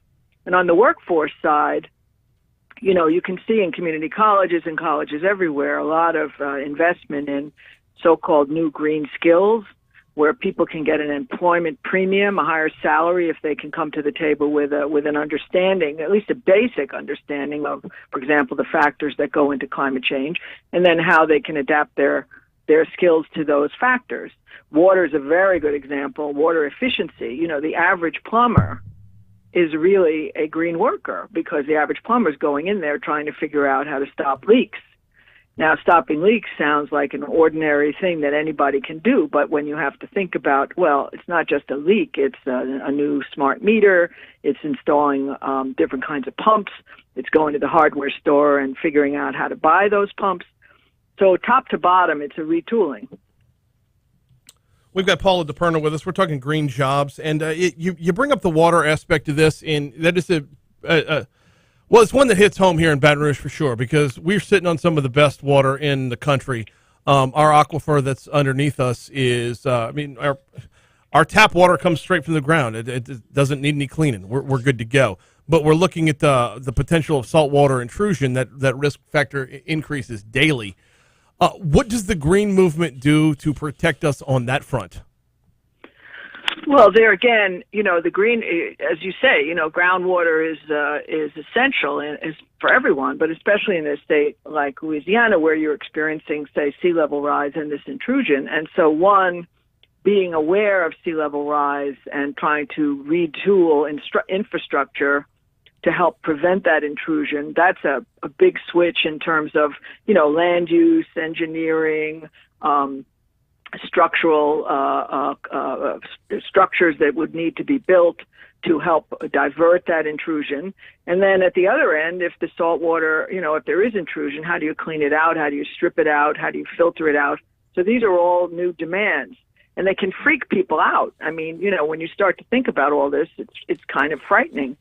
But if you look at the green job side and you think, well, okay, I could get employed in that arena, or my son or daughter can look forward to working in that kind of arena, you get, a double benefit. You get to protect the water, protect Louisiana, and also feel you're participating in the future.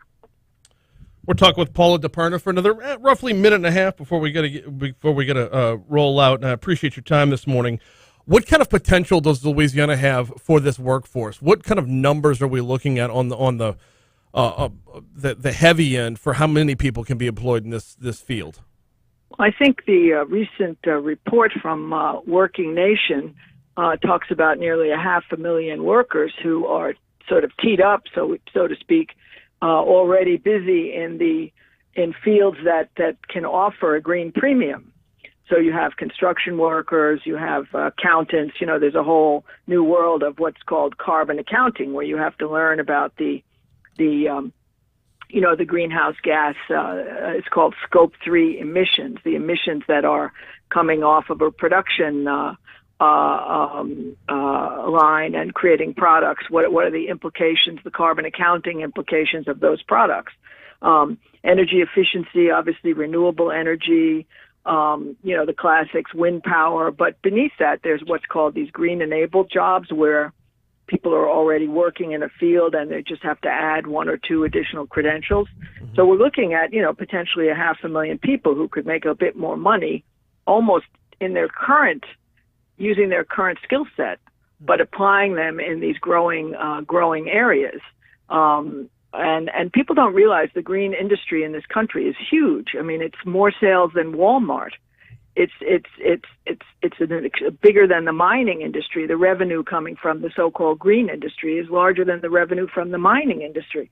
So we're going through a subtle change that might not be visible to people, but it's huge. Last one before I get you out of here, and this is I greatly appreciate your time this morning. How much of this is to the detriment of the oil and gas industry, and how much of this is in collaboration with the oil and gas industry? Well, I think it's probably potentially quite a lot in collaboration. You have, for example, technologies of offshore drilling that are being now applied to installation of wind turbines. And it's clear that fossil fuels have a future. There's transition. There are certain aspects of energy use, for example, home heating, that are difficult to imagine on a reliable basis, only using renewables. But that being said, the world has pretty much taken on board that the reduction of greenhouse gas emissions is an imperative. And so, for example, there's a lot of leaking methane. A lot of pipes, natural gas pipelines, are leaking methane, which is a significant greenhouse gas. Those leaks could be fixed. So I would call that in collaboration. And, in this potential trade-off between current status quo and the future, new jobs creation is a reconciling agent. And I think we just have to change our, just like when you get a new prescription in your glasses, you just start seeing more clearly. And once we open our minds to this, I think it's an exciting prospect, and there's something in it for everybody. Environmental analyst Paula DiPerna, thank you so much for hopping on board today. Thank you so much. I appreciate it. Absolutely. Enjoy your day. You do Bye-bye. the same. Yep. Quick break, coming back to close it. Well, no, not necessarily close it out next. We got one more segment on air next.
I guess I'm going to catch all kinds of shit for that interview, huh? Guess I'm going to catch all kinds of shit for that interview. I get at least 3 emails every time anybody mentions global warming.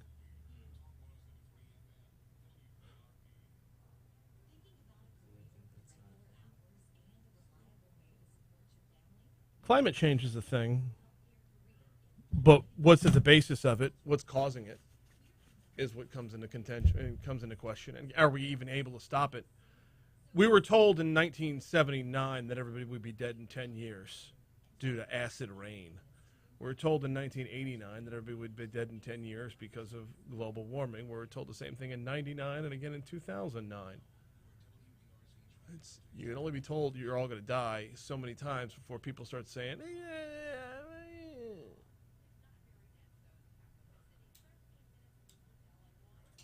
I shouldn't have done that. I shouldn't have done that interview. I'm going to beat myself up over this. This is going to suck.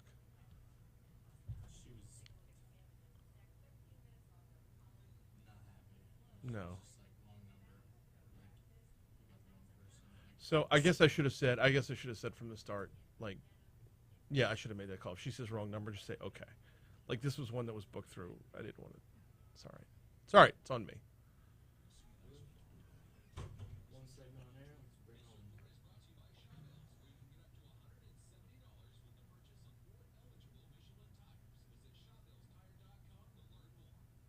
Oh.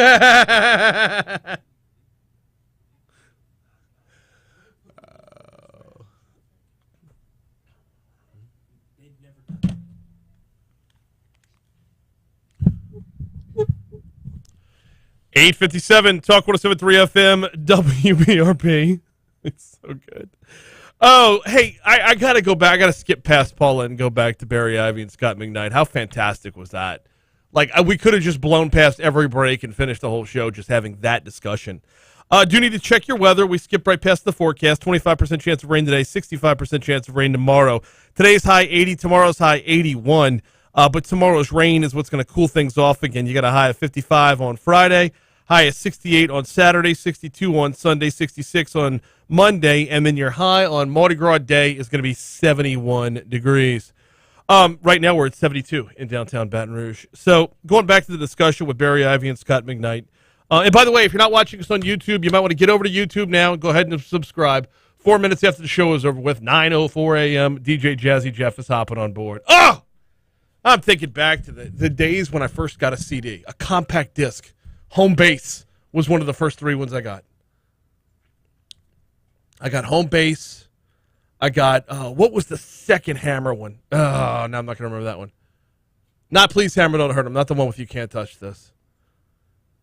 And then after that, you signed up for Columbia House and you just couldn't keep track because you got 15 CDs for a penny and you still owe them to this day. Any Hoosers. A lot of comments coming back in via text and direct message and otherwise about the conversation with Barry Ivey and Scott McKnight, one of which I have to read on the air because it comes from Rocco, who's going to join us on Friday, if I'm not mistaken. He says, you quote Taylor Swift one more time and we're done. No, Rocco. That was Miley Cyrus, not Taylor Swift. So stupid. I don't know why it popped in my head at the time. I really don't. It's true, though. It's not about how fast you get there. It's not about what's waiting on the other side. All right. Patty G's in tomorrow. We got Crime Stoppers tomorrow.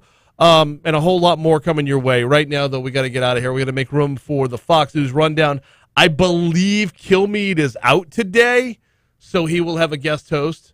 The Ramsey Show coming your way from 1 to 4 this afternoon. Ooh, I got my John Deloney book in the mail yesterday. I cannot wait. And then, of course, Jay Ducote drives you home. We'll see you tomorrow on air. Stick around on YouTube.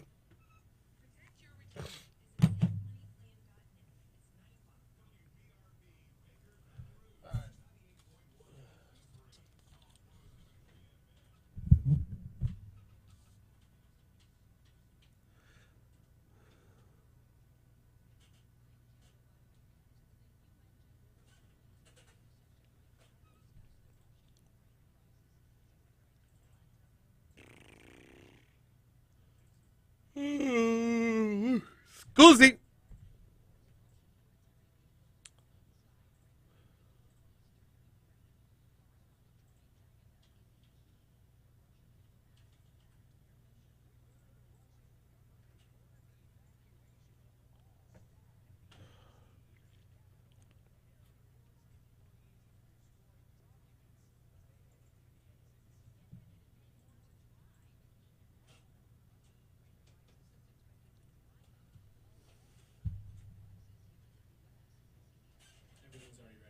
Cool.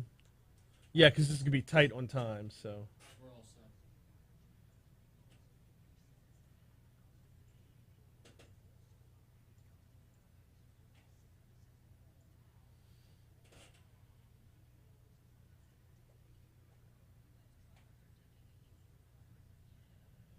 All right, YouTube, I need like 30 seconds worth of... I have plenty of questions for Jazz. I just don't know where he's going to take it. Because this is one of those ones where I have a feeling they're going to try to overproduce me.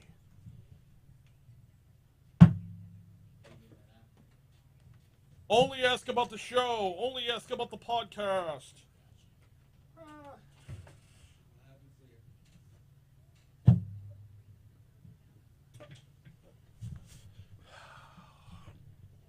There he is. Cool, cool.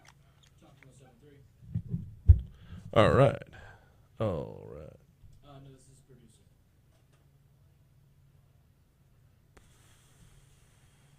Okay. Recording.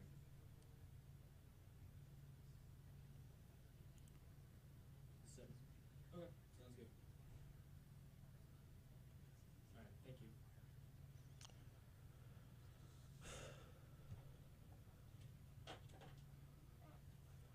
They said they're going to be like 3 minutes late, so starting at 7.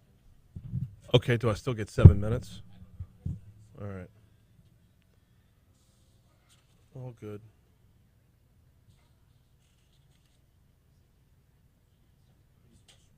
Sure.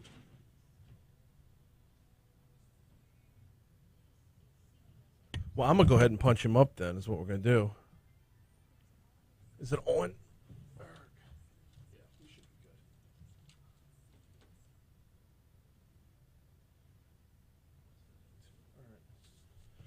All right, that way we'll just be ready to roll as soon as he's on.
Oh, I haven't punched up, so no. But I'm just kind of sitting here waiting so that I'll know the second he gets on that it will be ready.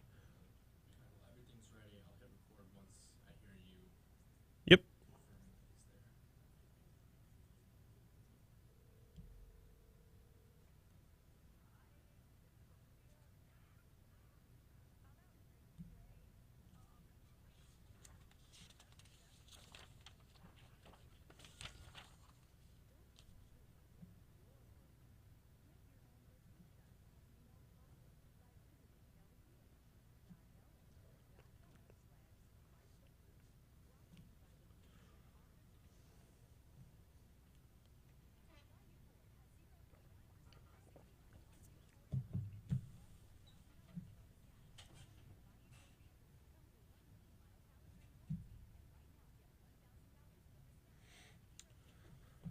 All right, I guess I can hop back on YouTube and see what's what, if anybody's still there.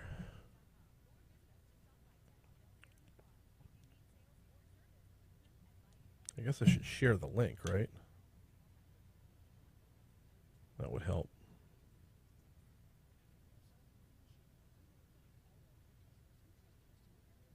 I don't know if the person who called me, if they hung up or not. I didn't hear anybody hang up. Oh.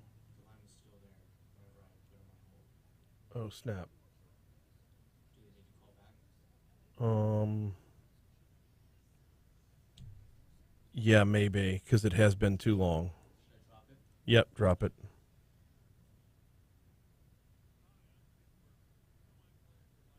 That's them. Okay. Drop 173. Perfect. I'll put them on. We'll get started. All right. Sounds good. Thank you. Perfect timing. 7 minutes. Okay. We're good? We're good. You're All on right. Jazzy Jeff. All right. Being a child of the 80s and 90s, if you didn't have He's the DJ, I'm the Rapper on cassette, and then subsequently Home Base on CD, then I didn't even want to know you. DJ Jazzy Jeff joins me right now. Jazz, what's happening? How are you, sir? I am beautiful. How are you? Could not be better. Well, look, we're going to talk a little bit about some of the classics, but we've got to start off with Bel Air because this is a different take. This is a different look. It's a refresh on a show that you were literally thrown out of a lot. Let's talk about Bel Air the show and then Bel Air the podcast. Let's start with the show. What brought about this I guess grittier look at the Fresh Prince's story? You know, I don't know exactly what Morgan Cooper was thinking. I think it was absolute genius. He basically picked the sitcom up from the 90s and said, what would this look and sound like in 2022 if this was real life? And I think he nailed it. You know, I know some people get demo-itis, that they're used to the way something was and they don't want it to change. This is not a remake of the Fresh Prince of Bel Air. This is the same storyline, it's the same characters, same subject matters, but it's done in today and it's done, you know, in real life. And I think they nailed it. We are in a completely different climate today than we were in the early and mid 90s. How does that play into the retelling of these stories? Well, you know what's funny is as much as things are different, there's so much that is the same that has not changed. One of the biggest impacts is the fact that we have social media now, and you get a chance to see a lot of the stuff that we didn't see in the 90s. Like, can you imagine what social media would have been like on the first run of the Fresh Prince of Bel Air? So I think taking all of those things and packing it in is where the direction of the show, the direction of the podcast, because we have more access now. It is a retelling or a completely different version of the story, but there's got to be some carryovers. What are some of the themes that you remember from the Fresh Prince that are incorporated in Bel Air? Well, I mean, you know, one of the things that people it's taking a quick second for people to understand that the very first episode of Bel Air is actually the theme song of the Fresh Prince of Bel Air. Like, we've never basically shown the theme song on camera. It was just the song. So if you know the lyrics to the song and you say the lyrics to the song, that is basically the very first episode of Bel Air. And it allows you to kind of go into some of the same stories, but give you a little bit more of a peek, you know, behind the curtain of how we got here. Now you got a chance to see what actually happened that brought Will to L.A. I think we all know the lyrics to the song. I think everybody in America can sing that song in their sleep. So taking a deeper dive into that. You know, speaking of taking a deeper dive, we're in a new world right now where the podcast about the show is every bit as important as the show, where you're given so much more room to run and unpack what was just watched. What's that experience like hosting the podcast? It's beautiful. It is absolutely beautiful because it's not a recap. We're not recapping what happened. You know, it's more of a culture podcast than a recap. And we're able to talk to the story the story runner, the executive producer, the music supervisors. We're able to talk fashion. You know, we're able to talk hair. We're able to talk culture. You know, on the podcast. So it gives you so much room to. You know, I used to always joke that everybody wanted to know what happened with Julia Roberts and Richard Gere at the end of Pretty Woman. If there was a podcast, we could talk about that. Absolutely. Everything from outcomes to motivations behind it. You get to explore all this. And in the meanwhile, you're also a character. What's it like watching somebody else take on Jazzy Jeff? Twilight Zone. It is absolutely a Twilight Zone moment because you're watching someone play someone you played that I'm still trying to wrap my head around it. But they're doing an incredible job with it. But this is just, you know, I was just getting used to the idea of me being on a television show. And now I have to get used to the idea of someone playing me being on a television show. Have you got an interview, you? That's coming up, which is going to be funny. That's going to be a look in the mirror. It's interesting you say it's like the Twilight Zone. I thought you would have said it's a Nightmare on My Street. I see what you did there. You like it? You like it? Hey, I got to ask you about being a DJ, and you've been phenomenal on turntables for decades on end. What were some of your influences that got you into DJing in the first place? Well, my older brothers, you know, and the music that I was surrounded with, you know, I really think that the backbone of DJing is being exposed to music because your job is to translate that to someone else. And I was surrounded by all kinds of music, and it gave me a really big love for it, and I just want to pay it forward. Absolutely. For what it's worth, the Peter Piper mix might be like the most legendary thing I've ever listened to. It's fantastic. In the meanwhile, is there more music in your future as well? Yes. I've been working on a ton of music, especially over the past 2 years. Has really opened my love back up for making music. So I got a lot of stuff coming out this year. Bel Air, the TV show, is available right now, and of course, you and Aida Osman are bringing the weekly look into the themes surrounding Bel Air. Where can folks get the podcast if they want to get after it?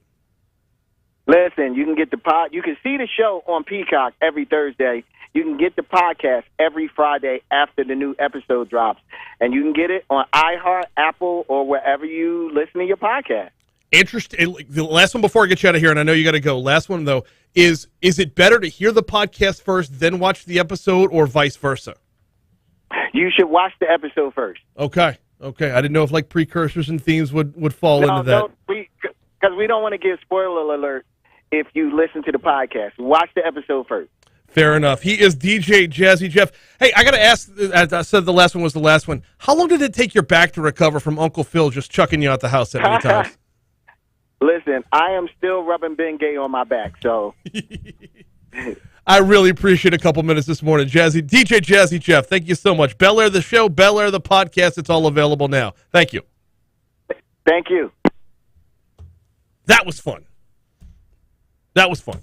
Wasn't the best one I've ever done, but it was fun. Daryl McDaniel. Oh, keep me up. I disappeared. Am I still on YouTube? Okay, because I stopped hearing myself. That's fine.